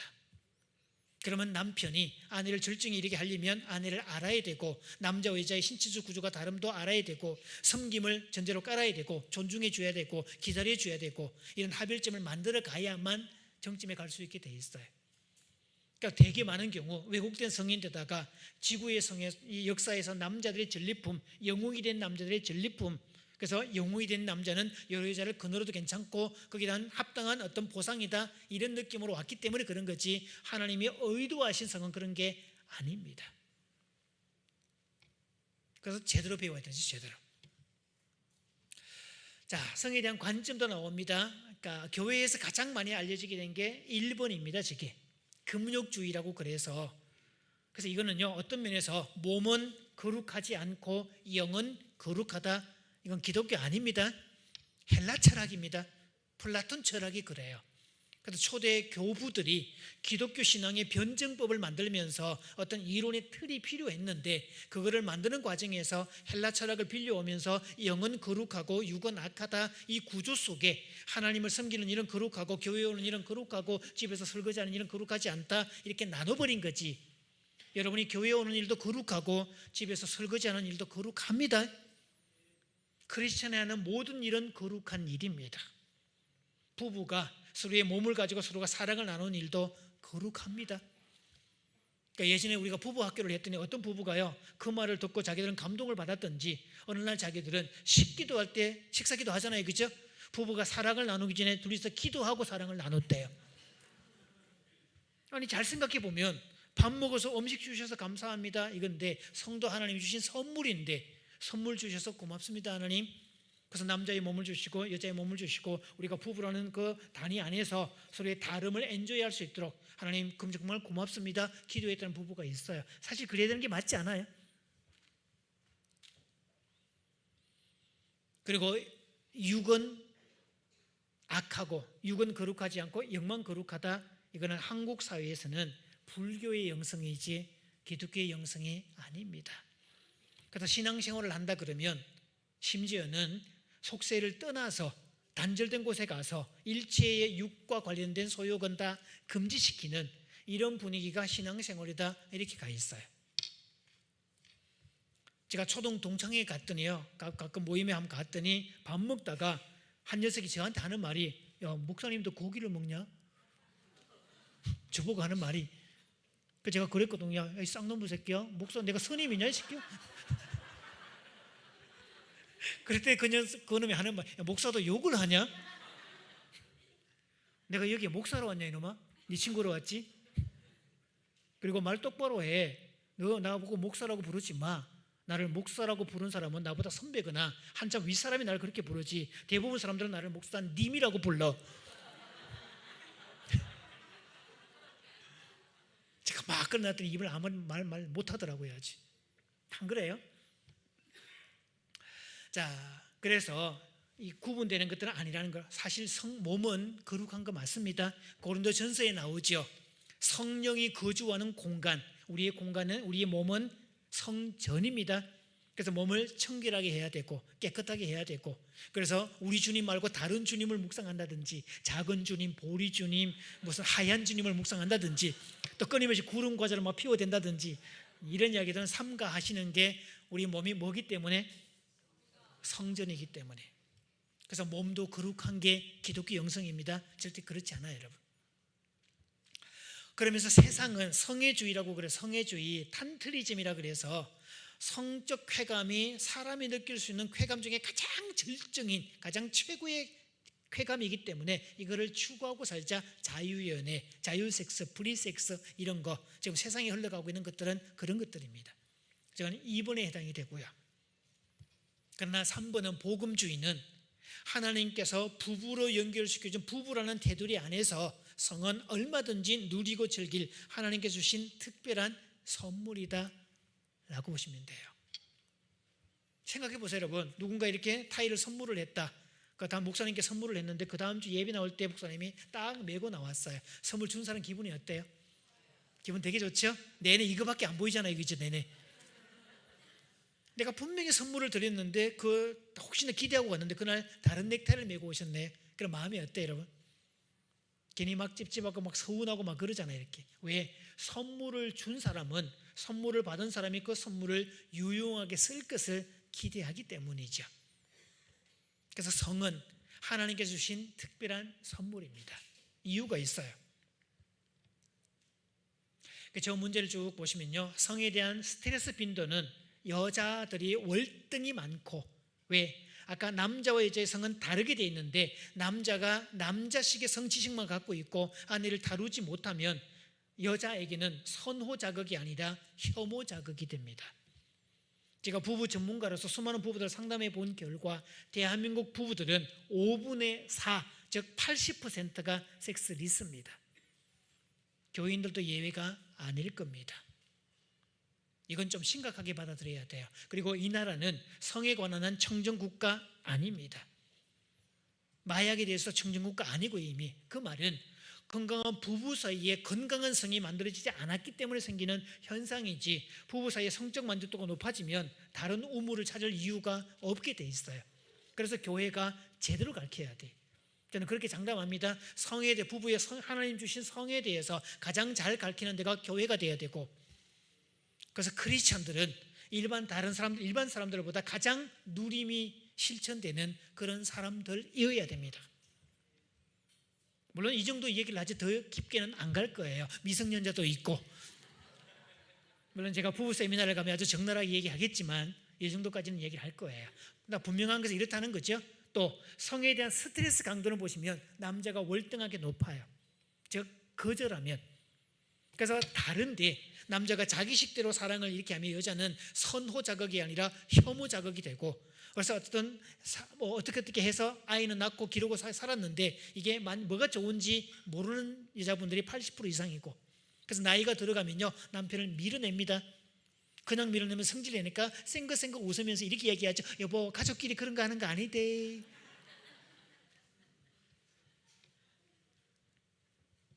이건 제가 말씀드릴 수 있어요. 저는 목회가 아니라 가정사역 현장에 있었고 수많은 부부들을 직접 보았기 때문에 진짜 대한민국 부부의 5분의 4, 80%가 섹스 리스라는 거, 지금도 제가 진행 중인 부부 2부부가 섹스 리스입니다. 생각보다 심각합니다. 그러니까 하나님은 우리에게 왜 그걸 주셨을까? 요 다음 걸 보면 이제 알게 되는데요, 저기 보시면 짐승은 종족 보존을 위해서 성을 사용합니다. 그래서 교미라는 말을 써요. 꼬리 미자를 씁니다. 그래서 암컷이 안에 엎드리고 수컷이 뒤에 가는 후배의 방식을 쓰는 게 짐승들의 교미 방식이고, 저는 시골 출신이라서 이런 거 많이 봤습니다. 짐승들은 그래요, 여러분.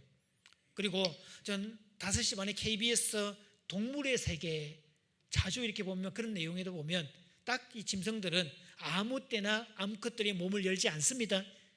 새끼를 뵐 목적에, 즉 발정이 났을 때, 내가 새끼를 베겠다는 목적을 두었을 때 수컷을 받아주지 평소에는 받아주지 않습니다. 그래서 짐승은 교미라는 말을 쓰지만 사람은 성교라는 말을 써요. 그래서 영어로는 intercourse라는 말을 쓰는데, 그러니까 짐승은 후배의 방식으로 눈과 눈을 보지 않습니다. 이런 방식이지만 사람은 눈과 눈을 서로 마주보면서 사랑하는 이 방식, 그래서 사람만이 눈과 눈을 마주보고 사랑을 나눕니다. 이것을 한국어로는 정상체위라고 번역을 했고요. 재미있는 게 이 정상체위의 영어 번역이 missionary position, 선교사님이 가르쳐 주신 체위다, 이 뜻입니다. 번역을 좀 더 세게 하면 이상옥 목사님이 가르쳐 주신 체위다, 이 뜻입니다. 이야기가 설이 두 가지가 있는데요. 선교사가 미개한 나라에 가서 복음을 전하러 쭉 갔더니 그 미개한 나라 사람들이, 야, 도대체 선교사는 어떻게 사랑을 나누냐, 자기들은 막 짐승처럼 그렇게 관계하고 막 물러나고 일부일치제도 아니고 막 그런 상황인데 선교사는 어떻게 사랑을 나눌까 훔쳐봤더니 선교사 부부는 둘이가 눈과 눈을 마주보고 사랑을 나누더라. 그래서 저거는 미셔너리 포지션, 이 말도 있고, 또는 선교사님이 그 지역에 가서 사람들에게 가르쳤다는 거죠. 사람은 짐승처럼 그렇게 하는 거 아니다. 서로가 눈과 눈을 마주보고 인격적 존중 위해서 상호 존중과 거룩한 목적을 두고 그렇게 하는 거다, 가르쳤다는 데서 오는 설이 두 가지가 있어요. 미셔너리 포지션. 이것만 봐도 사람이 다르죠. 그리고 여성의 생식기 아랫부분은 아이를 출산하는 통로로 쓰임을 받지만 사실은 남녀가 사랑을 나누고 쾌감을 누리는 데는 쓰임 받는 게 아닙니다. 남자의 생식기도 돌출되어 있지만 여성의 생식기도 돌출되어 있습니다. 하나님이 그렇게 설계하셨어요. 그래서 돌출된 남자의 생식기, 여자는 바로 위에 클리토리스라고 말하는 음핵이라는 게 있는데, 저 오른쪽 그림을 보시면요, 맨 위에 꼬부라진 그 부분만이 돌출된 부분입니다. 그리고 나머지는 다 신체 속에 들어가 있는데 놀랄 준비하셔야 됩니다. 여성의 저 음액의 크기는 남자의 4배나 큽니다. 저는 이 말을 하면 여성분들이 아싸라고 할 줄 알았어요. 여성의 저 음액의 크기는 남자보다 4배나 큽니다.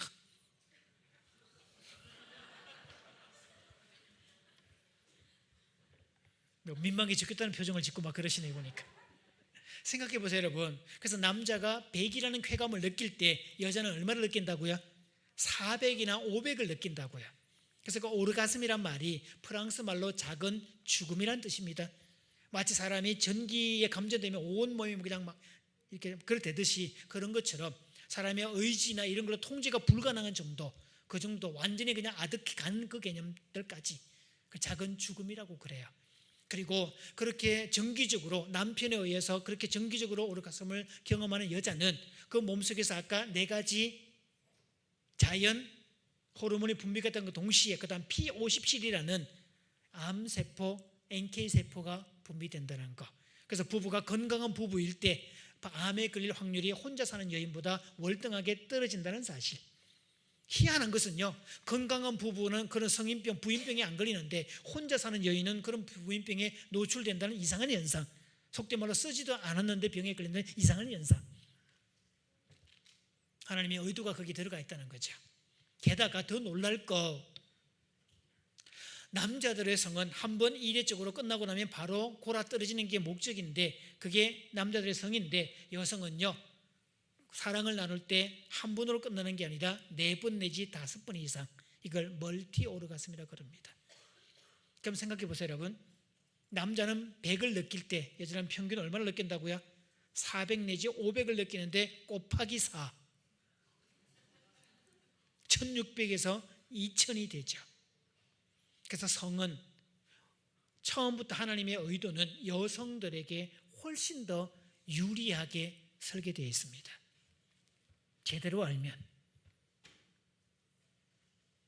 제가 언젠가 목회자 3호 세미나 가서 이 강의했다가 욕 대배기로 먹었습니다. 나이가 제일 많으신 사모님이 막 항의를 하면서 왜 이제 와서 이 얘기를 하냐고 지금. 이제 와서 나보고 어떡하라고 지금. 그랬더니 꽤 그보다 나이가 조금 젊은 사모님은요, 기도하는 중간에 막 통성기도하는 그 시간에 갔더니 막 기도하는 게 아니라 막 욕을 하는데 막 갔더니 가까이서 들어봤더니 야 이 개 XX 야 견자재구나. 왜? 여성의 절정은 남자의 수고와 남자의 정보와 남자의 섬김이 있어야만 가능하다 그랬잖아요. 그 자기는 한 번도 경험해 본 적이 없고 한 번도 나는 그런 거 모르니까 억울해서 죽겠다고 그래서 막 화딱지가 올라오는 거죠. 세상 천지에 어디 가서 이걸 배우겠습니까, 여러분? 내가 사실 오늘 제가 메시지 준비를 하면서 첫날에 이 메시지하고 충격받을 분이 있을까 걱정을 살짝 했는데 그래도 산증은 교회 수준이라면 괜찮겠다 생각을 해서 이야기를 드리고 있습니다. 괜찮죠? 이게 하나님의 의도예요. 저도 이제 부부 전문가가 돼서 이런 부분을 강의도 하고 주어 자료를 해보면서 진짜 하나님의 성을 신비롭게 만들어 주셨구나. 탈무드에는 이런 말이 있습니다. 탈무드, 유대인들이 쓰는 경전 해석하는 내용이잖아요. 하나님이 천지 창조를 할 때 아담과 하와를 다 창조하시고 이렇게 얘기를 하셨대요. 자, 아담과 하와, 이제 내가 너희들한테 줄 선물이 2가지가 남았는데 누구한테 먼저 줄까? 그럼 아담이 좀 센스 있게 하나님 그럼 하와 먼저 주시지요. 양보하면 좀 좋잖아요. 그럴 때도 이놈의 수컷은 지 밖으로 먼저 챙깁니다. 지가 딱 손을 하나님 저요 하고 손을 딱 들었대요. 그래 네가 손 들었지? 그래 너한테 2개 중에 하나 줄게. 그래서 마지막 남은 선물, 남자에게 준 선물이 뭐였느냐? 기립소피권. 서서 오줌을 넣을 수 있는 고난. 그래서 아담이 그걸 받고 난 다음에 그때부터 얼마나 기분이 좋은지 얼마나 편리한지 그냥 뭐 아무렇게나 가서 그냥 거충하고 막 누우면 되니까 온 사방이 화장실이고. 여러분 어디 단체로 여행 갈 때 보세요. 여러분 휴게소에 들러가지고 남녀가 같이 갈 때 남편들은 화장실 다 다녀오고 앉아있는데 여성들은 아직도 줄 수 있는 그 기현상. 요즘 그래서 휴게소는 여자 화장실을 2배로 3배로 만듭니다. 왜? 신체 구조상 시간이 허락이 안 되니까 반대로 만든 경우 많고, 아예 뉴질랜드 이런 동네에서는 남녀 화장실을 아예 없애버렸습니다. 유니섹스 화장실 아무데나 들어가면 아무나 이런 걸로 좀 바뀌고 있어요. 자, 그런 상황. 그래서 아담이요 하와이가 얼마나 이렇게 힘을 주는지 막 오줌발을 막 날리면서 하와 이런 거 할 줄 알아? 막 그러면서 막 힘도 주고 막 자랑도 하고 그럽니다. 그런데 시간이 가면 갈수록 하와에게 마지막 남은 선물은 자동으로 갔을 거 아니에요. 뭘 주었는지 궁금해서 미치겠습니다. 그래서 하와, 하나님 마지막 남은 선물 뭘 주셨어? 하와가 웃기만 하고 답을 안 합니다. 그래서 하나님께 물었다. 하나님, 하와에게 주신 선물은 뭐였습니까? 이러면 네가 양보했으면 네가 받았을 거 아니냐 그거. 하와는 뭐 좋은 거 가졌다 너보다. 네가 양보했으면 네 건데 말이지. 네가 양보 안 하는 바람에 하와 줬지 뭐. 하와만 좋은 일 시켰지. 그렇게만 말씀하시고 내용이 뭔지를 이야기를 안 합니다.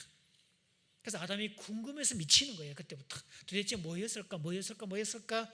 나중에 세월이 흘러서 기어코 그 마지막 선물이 뭔가를 깨닫고 난 다음에 아담이 7일 동안 땅을 치고 통곡했다는 설이 탈무드에 들어 있습니다. 여성들에게 마지막 주어진 멀티 오르가슴. 부부가 사랑을 나눌 때 한 번만 절정을 경험하는 게 아니라 4번, 5번을 기절하는 혜택. 여자에게만 주어진 혜택입니다. 이번에 여성분들만 따라해 봅니다. 아무나 여자 되냐. 그래서 여자분들은요, 제가 지난번에 그런 얘기 했잖아요. 아담과 하와 중에 누가 구모델이고 누가 신모델이냐고. 그래서 구모델 아담은 100밖에 안 되는데 신모델 여자는 1600 내지 2000을 느끼게 만들어 놓으셨다고. 하나님이 그렇게 만들어 놓으신 거죠.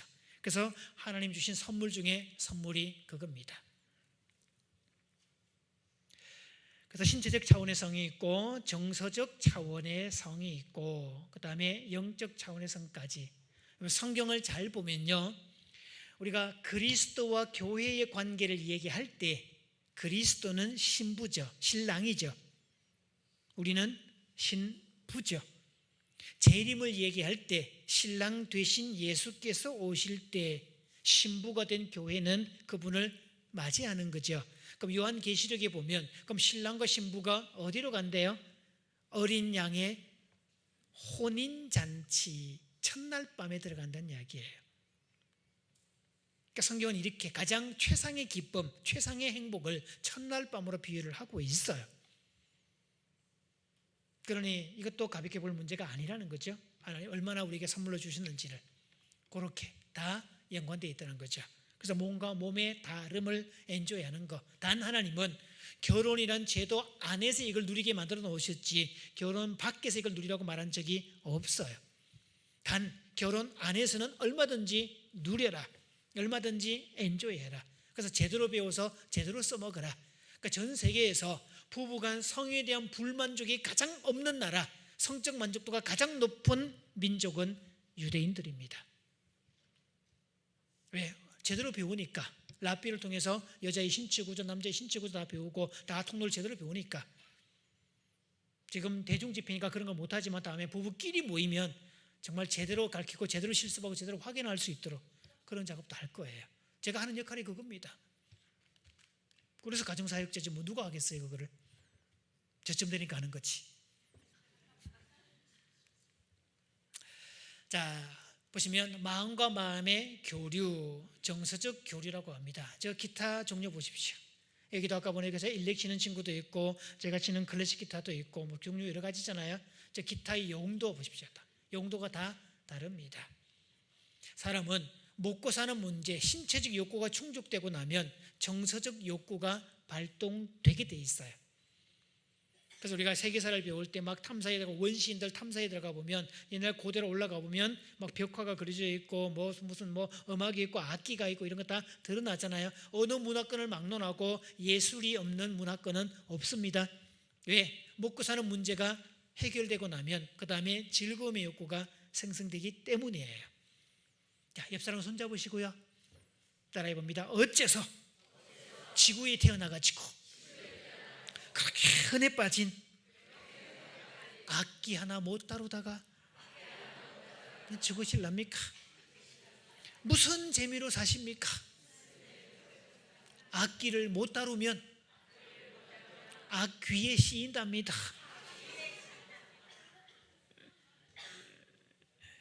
세상을 살면서 악기를 다루는 경험은 정말 신비로운 경험입니다. 왜?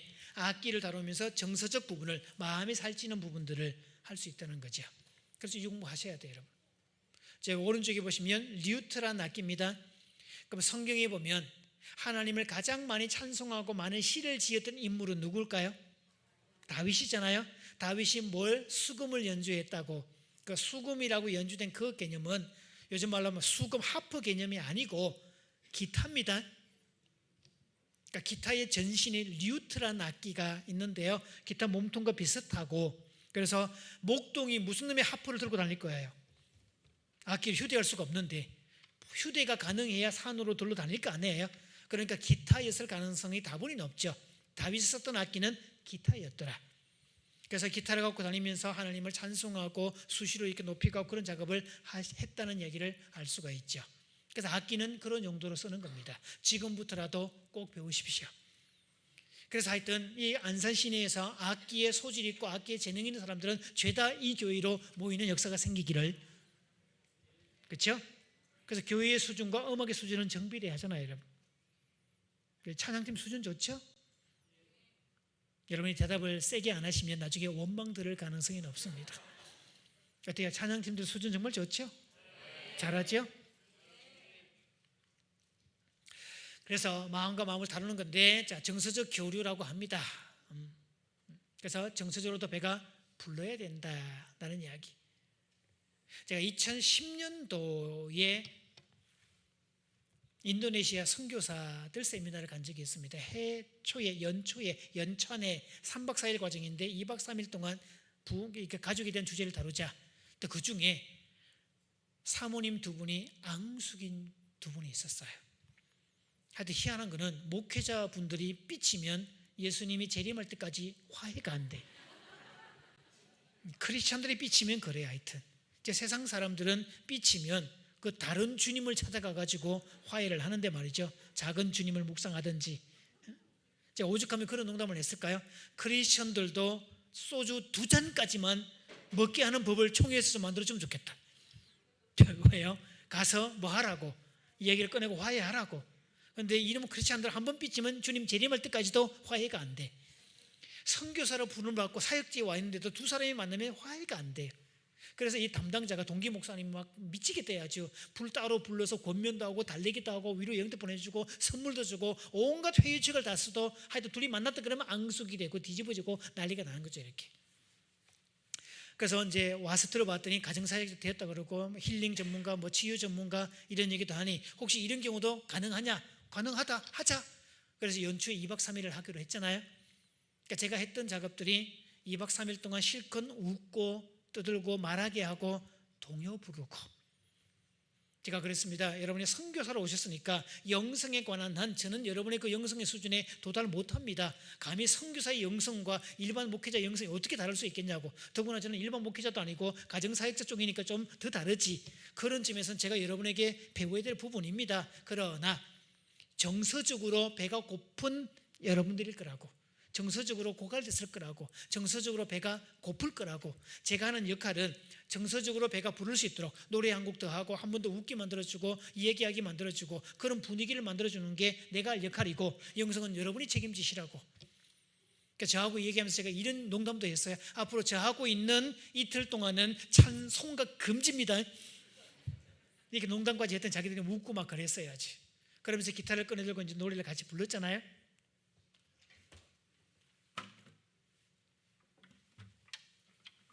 그분들이 대개 이제 향수병에 걸려 있는 분들이거든요. 다 고향을 떠나왔죠. 또 몇십 년 살다 보면 다 첫 시간에 이 곡을 연주했더니 다들 눈물바다가 됐어요.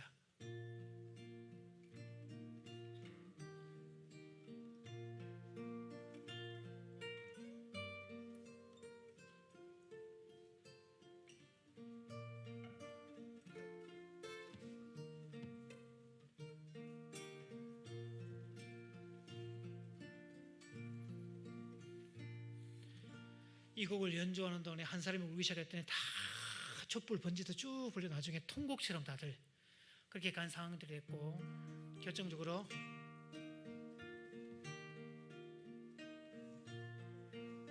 이 곡 같이 불러볼까요 한번?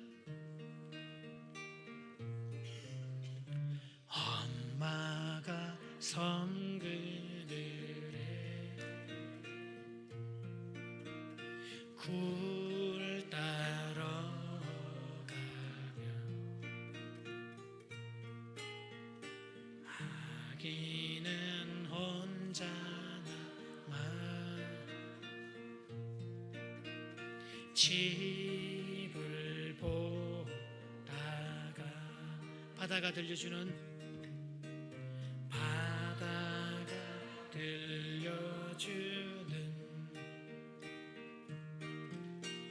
차장 노래에 805스르르 잠이 듭니다. 아가는 잠을 고니 아가는 잠을 고니 자고 있지만 갈매기 울음소리 마음이 설레요. 마음이 설레요. 다 못 찬 굴바구니 다 못 찬 굴바구니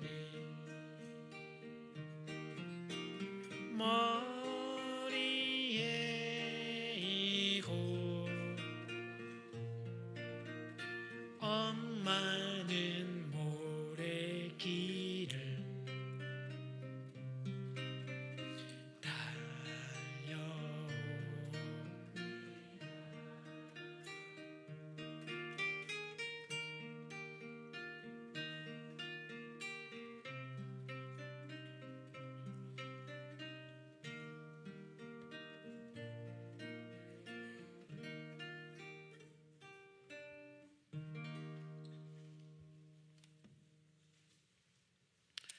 걔가 동요를 부를 때 제가 일부러 의자에다가 다리를 위로 올리고 등을 바닥에 눕히고 불 다 꺼버리고 그래서 1시간 반 넘게 동요를 같이 불렀습니다.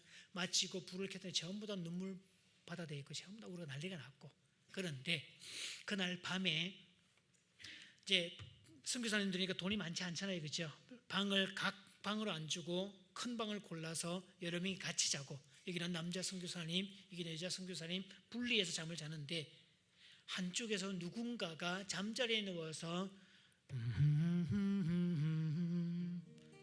섬지박이를 콧노래를 부르기 시작을 하죠.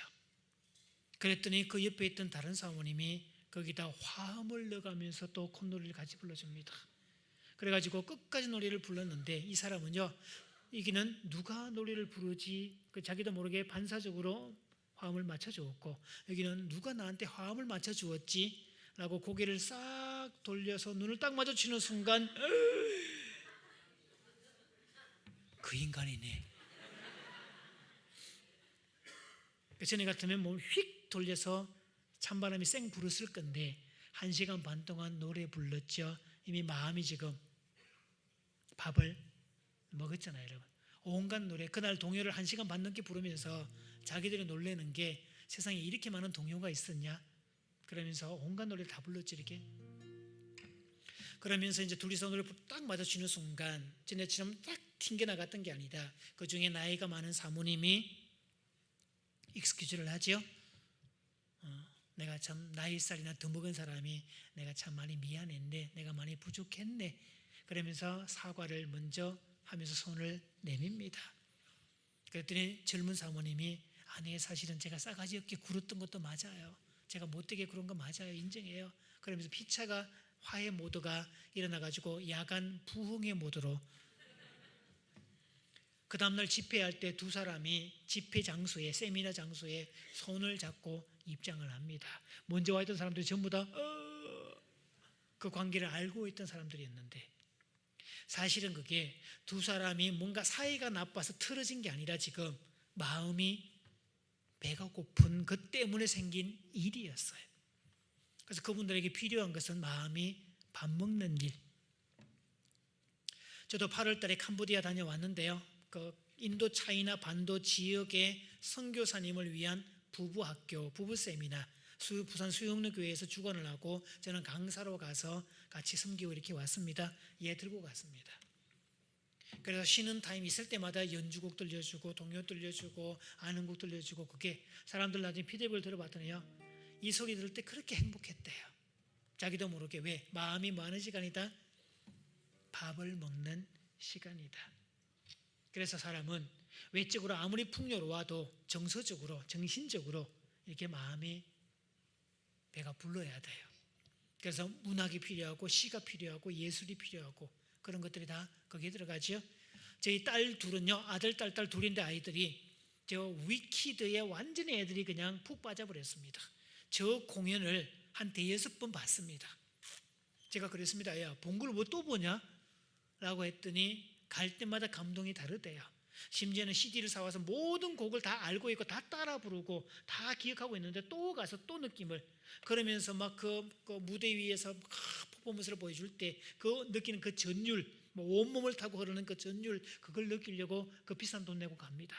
알바해서 돈 벌어 가지고 자기들이 돈 내고 가서 보는데요. 야, 그거 그 비싼 티켓 아깝지 않냐? 아깝다는 말 하지 않습니다. 그래서 때로는 뮤지컬도 보러 가고 라이브도 보러 가고, 음악회도 여러분 CD로 듣는 거하고 라이브를 듣는 거는 천지 차이죠. 그런 거 자주 가셔야 돼요. 그래야 마음이 뭐 하는 거다? 밥을 먹는 거다. 그래서 마음과 마음이 통할 때, 마음과 마음이 같이 밥을 먹고 그런 시간을 많이 가질 때 피적 관계는 좋아지게 돼 있어요. 그게 정서적 교류에 들어갑니다. 그리고 세 번째, 영과 영의 의미, 삶의 의미라고 그러죠. 영과 영이 노는 거, 사람은 밥만으로 사는 존재가 아니다 라고 되어 있어요.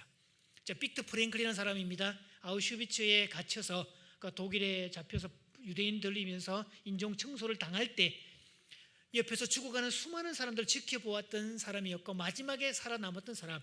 그래서 사람은 의미를 가진 한 끝까지 살아남더라. 그래서 의미 치료라는 치료법을 만들어낸 사람입니다. 사람이 죽는 것은 몸이 약해서 죽는 게 아니라 이상을 잃고 목적을 잃고 삶의 의미를 잃을 때 죽는 거지, 끝까지 이성이 있는 사람은 살게 되더라, 이렇게 되죠. 우리가 신앙으로 얘기하면 따라해 볼까요? 사명이 있는 한 죽을 수 없다. 사명을 가진 한 끝까지 살아남는다. 여러분은 각자의 사명이 있어야 돼요. 우리의 사명이 있고 소명이 있고 그런 일들이 있을 때 의미가 있다는 거죠. 그리고 사람은 베풀고 나눌수록 의미가 더 풍성해진다는 거. 그래서 TV에서 뭐 기부천사, 무슨 나눔천사 이런 사람들 보면 꼭 연말에 인터뷰 나오잖아요. 그래서 꼭 이렇게 나오잖아요. 왜 자막 처리하면서 사실은 제가 누군가를 돕는다고 생각을 했는데 사실은 제가 더 큰 도움을 받았어요. 뭐 이렇게 말하는 거. 내가 누군가를 돕는다고 생각을 했는데 사실은 내가 더 많은 것을 받았다. 이걸 관계의 역설이라고 그래요. 주면 줄수록 도리어 더 풍성해지는 역설, 나눌수록 더 많아지는 것들. 그래서 성경은 부자 되는 비법을 얘기하고 있죠. 너희가 부자가 되고 싶으냐?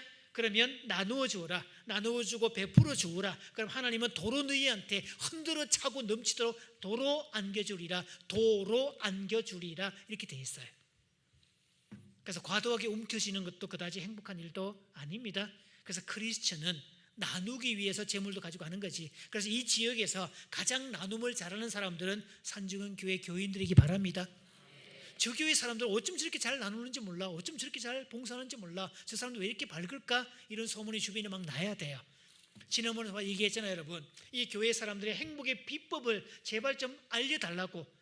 그래서 목사님을 따로 찾아와가지고 뒷봉투까지 주워가면서 목사님 저 이 교회에 끼워주시면 안 될까요? 제발 좀 제가 뒷돈들 좀 끼워주세요. 제가 멤버로 이 교회 사람들 다 행복해 보여요. 저 사람들의 행복의 비법을 저도 알고 싶어요. 이런 사태가 생기기를 바랍니다. 이게 초대 교인들도 그랬고 그리스도인은 그렇게 살아야 되고, 그러려면 의미가 있어야 돼요. 의미가 없는 사람은 다 죽게 됩니다. 노인 자살률 OECD 국가 가운데 1등인데 어르신들 죽는 분들 중에 남자 어르신과 여자 어르신들 중에 누가 압도적으로 많죠? 남자 어르신이 압도적으로 많습니다. 두 가지가 해당됩니다. 남자는요, 혼자 남았다는 그 생각 하나, 두 번째 효용성이 없다는 생각, 즉 쓸모없는 존재가 되었다, 그런 생각이 들면 남자는 삶을 포기할 수 있습니다. 그러나 삶의 의미를 가진 사람은, 내가 뭔가 존재의 가치가 있는 사람은 끝까지 살아남게 되어 있습니다. 그래서 몸과 몸의 즐거움, 몸과 몸의 엔조이, 이렇게 부부의 성이라고 얘기 드렸고요. 마음과 마음의 교류, 마음과 마음의 즐거움, 정서적 교류, 음악미술 체육이 필요한 이 부분, 그리고 영과 영의 교류가 필요하더라. 그 3요소가 다 풍성할 때, 그 3요소가 다 배가 부를 때 행복할 수 있죠. 결혼의 목적입니다. 그래서 결혼이란 악기 구입과 똑같습니다. 제가 가진 이 악기는 코르도바라는 메이커를 가지고 있고요. 제가 살 때만 해도 90만 원대 정도 악기였는데 지금 130만 원까지 올랐어요. 저 양반이 와서 기타 어이구 자랑하네. 열 받았던 내가 당장 낙원 가서 500만 원짜리 사버려야지. 그러면 딱 4배가 비싼 악기가 되는 건데, 4배 비싼 악기를 사는 순간 기타 실력도 즉 강사보다 4배나 뛰어날 거다, 이렇게 믿는 사람이 있거들랑 뭐라고 하시겠습니까? 정신 나간 거 아닌가요? 다 말도 안 되는 얘기 아닌가요? 그렇죠? 악기를 배우면 뭐 해야 되죠? 그래서 결혼식은 내가 드디어 이런 종류의 악기를 샀다는 것을 공포하는 시간입니다. 그 악기도 이렇게 보면 여기도 커서웨이라고 이렇게 이제 높은 부분을 할 수 있는 이런 것도 있고, 픽업도 달려 있는 것도 있고, 클래식을 살 건지 포크를 쓸 건지 일렉을 쓸 건지 종류가 다르잖아요. 이것도 이게 두꺼운 것도 있고 얇은 것도 있어요. 또 여자분들은 몸통이 작은 거, 이게 정 사이즈고 4분의 3 사이즈도 있고, 뭐 메이커도 다 다르고, 내가 어떤 종류의 어떤 기타를 살 것인지 그걸 고르고 준비하고 확인해보고 비교해보고, 그러면서 마지막 최종 고르고 선택하는 게 결혼식입니다. 악기 구입 완료, 이 뜻이에요. 그럼 보세요 여러분, 악기 구입 완료했다고 실력도 자동으로 뛰어나냐고요? 말도 안 되는 이야기지. 뭐 해야 되죠? 그거 배워야지.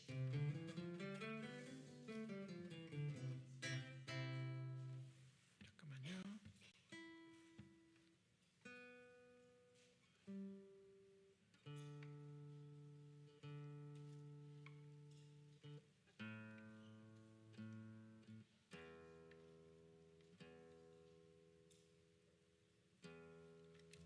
줄이 약간 늘어나서 또 괜히 이러면 또 있어 보이더라고요. 조금. 그래서 한국 사람들이 기타를 배우면 맨 먼저 해보는 거 이거잖아요.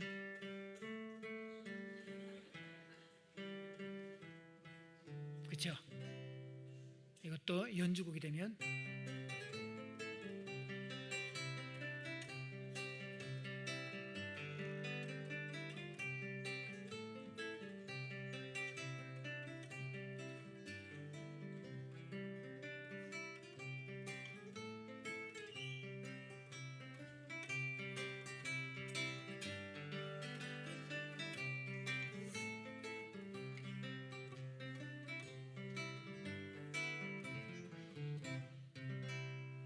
이렇게 되죠. 자, 4분의 4박자 곡이니까 그러면 기타 반주할 때 고고주법으로 반주를 해야 된다. 그러면 이렇게 자, 노래 불러볼까? 시작. 학교 종이 때 어서 모이자 선생님이 우리들 기다리신다. 그럼 이 가장 기본적인 4분의 4박자 곡인데 그러면 4분의 4박자 학교 종이를 4분의 2박자로 바꿀 수는 없을까요? 그래서 오늘의 영어 한마디 배우겠습니다. 그러면 손을 뒤집으시고요. 눈을 크게 뜨고 고개를 이렇게 하시면 Why not? 오늘 한마디 배울 거예요. 제가 4분의 4박자 학교 종이를 4분의 2박자로 바꿀 수는 없을까요? Why not? 그렇죠? 그러면 폴카 리듬이 되죠? 학교 종이 땡땡땡 어서 모이자 선생님이 우리들 기다리신다. 이러면 4분의 2박자로 바꾼 거예요. 그럼 4분의 4박자를 4분의 2박자로 바꿨다면 4분의 3박자는 학교 종의 왈츠 버전. 학교 종이 땡땡땡 어서 모이자 선생님이 우리들 기다리신다. 달라졌죠, 그죠? 그러면 학교 종이의 스윙 리듬 느낌 달라졌죠? 학교 종이의 컨트리 버전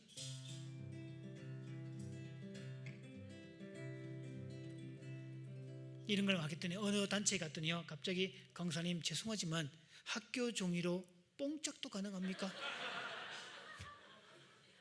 제가 뭐라고 얘기했죠 그때? 그렇게 하라고 해놓고 못한다 할 수 없잖아요, 그죠?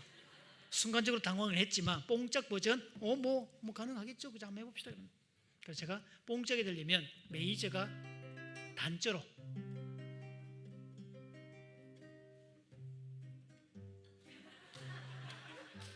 학교 종이 땡땡땡 어서 모이자 선생님이 우리들 기다리신다. 이렇게 됩니다.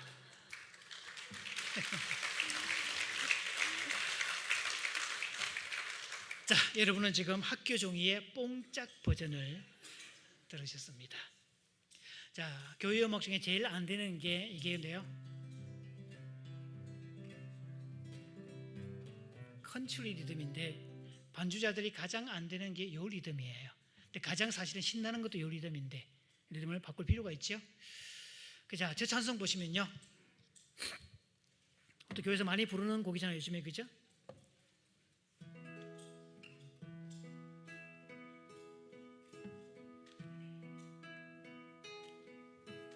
화려하지 않아도 정결하게 사는 삶.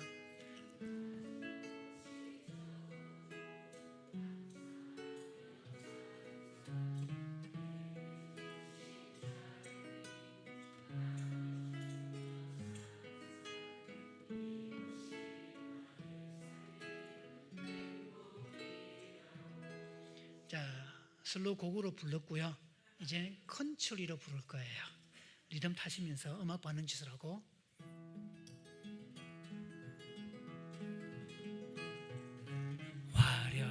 하지 않아도 정결하게 사는 삶, 가진 것이 적어도 감사하며 사는 삶, 내게 주신 작은 힘 주며 사는 삶, 이것이 나의 삶의 행복이라오.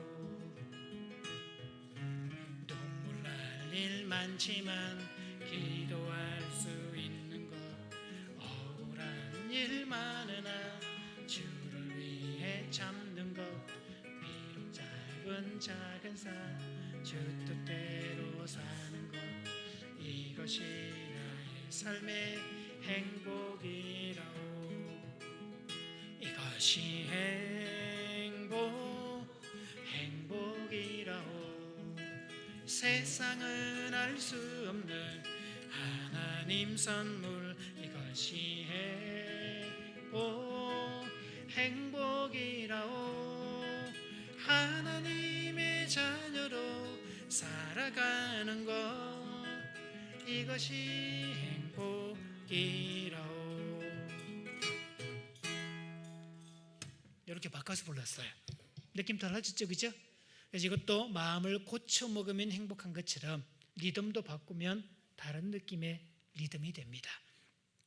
그러면서 이런 같은 느낌의 노래를 하나 더 해볼게요. 이 찬송쪽 보시면서, 자, 이것도 음악 반응 지수라고, 몸을 움직이는 반응 지수, 흑인들이 세계 톱이고 한국 사람은 심사 대상에서 원천 제외가 된다 그랬잖아요. 초창기 내숭을 떨다가 마칠 때 불이 붙어버리더라. 절대 그러지 마시고, 자, 리듬은 컨트리 리듬입니다. 우리 모두 노래합시다. 세상 모든 근심 가진 사람들도 주님 앞에 두 손 들고 노래하는 이 시간, 모든 근심 사라지겠네. 우리 모두 노래합시다. 세상 모든 근심 가진 사람들도 주님 앞에 두 손 들고 노래하는 이 시간, 세상 모든 근심 사라지겠네. 세상 많은 고통과 많은 근심 있지요. 사람들은 이 일로 눈물 쉬며 살아요. 우리 주님 안에는 참된 기쁨이 있네. 나를 구원하신 그 사랑이 넘치네. 우리 모두 노래합시다. 세상 모든 근심 가진 사람들도 주님 앞에 두 손 들고 노래하는 이 시간, 세상 모든 근심 사라지겠네.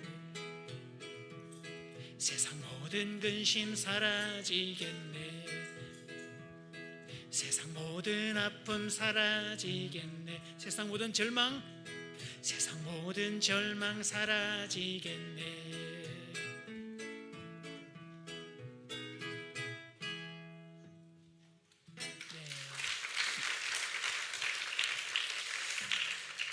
자, 오늘은 제가 결혼의 목적에 대해서 쭉 설명을 쭉 드렸습니다. 하나님께서 맨 마지막에 사람을 창조하셨더라. 에덴 동산의 모든 것을 완료하시고 누리라고 주셨다고 얘기했잖아요. 그럼 세상은 하나님께서 이미 모든 걸 우리에게 다 주셨습니다. 다만 우리가 눈 뜨지 못했을 뿐이지. 그래서 결혼의 목적은 다름을 뭐 하는 거다? 엔조이 하는 거다. 하나님이 의도하신 결혼의 목적이에요. 그러니까 처음부터 다르게 지어졌다는 것을 기억하고, 우리 제목 있으니까 같이 기도하겠습니다. 첫째, 자, 결혼의 목적이 다름을 즐기는 거라면, 그것이 하나님이 의도하신 것이라면, 나는 정말 그걸 생각하고 살았는지 하나님이 이제 깨달았습니다. 앞으로 그렇게 살겠습니다. 그런 결단하는 기도가 되겠네요. 두 번째, 세상이 말하는 결혼의 환상이나 의무와 부담 버리기, 결혼에 관한 환상, 결혼과 동시에 불행 끝 행복 시작, 결혼에 관한 판타지입니다. 말도 안 되는 이야기죠. 그런 걸 버리는 거고, 하나님이 의도하신 것은 다른 데 있더라. 그럼 세 번째, 결단하고 행복하기를 선택하기. 하나님, 나는 오늘부터 행복하겠습니다. 하나님이 주신 결혼의 목적대로 다름을 엔조이 하겠습니다. 이런 고백의 기도를 드리시고요. 그래서 우리의 사명이 두 가지입니다. 영혼 구원만 있는 게 아닙니다. 예수님의 사명 선언문 요한복음 10장 10절은 이렇게 나와 있죠. 같이 읽어볼까요? 도둑이 오는 것은 도둑질하고 죽이고 멸망시키려는 것뿐이요 내가 온 것은 양으로 생명을 얻게 하고 더 풍성히 얻게 하려는 것이라. 여기서 양으로 생명을 얻게 하고 네 글자로 하면 영혼 구원이죠. 더 풍성히 얻게 하려는 것이다. 행복이에요. 그래서 영혼 구원도 주님의 사명이지만 우리가 행복하게 사는 것도 주님의 사명입니다. 그래서 평생을 살면서 전도도 하고 구령열에도 불타야 되지만 행복하게 사는데도 우리가 주체가 되어야 된다는 걸 기억하시고 우리 같이 결단하는 기도들을 같이 드리겠습니다. 목소리에서 같이 기도합니다.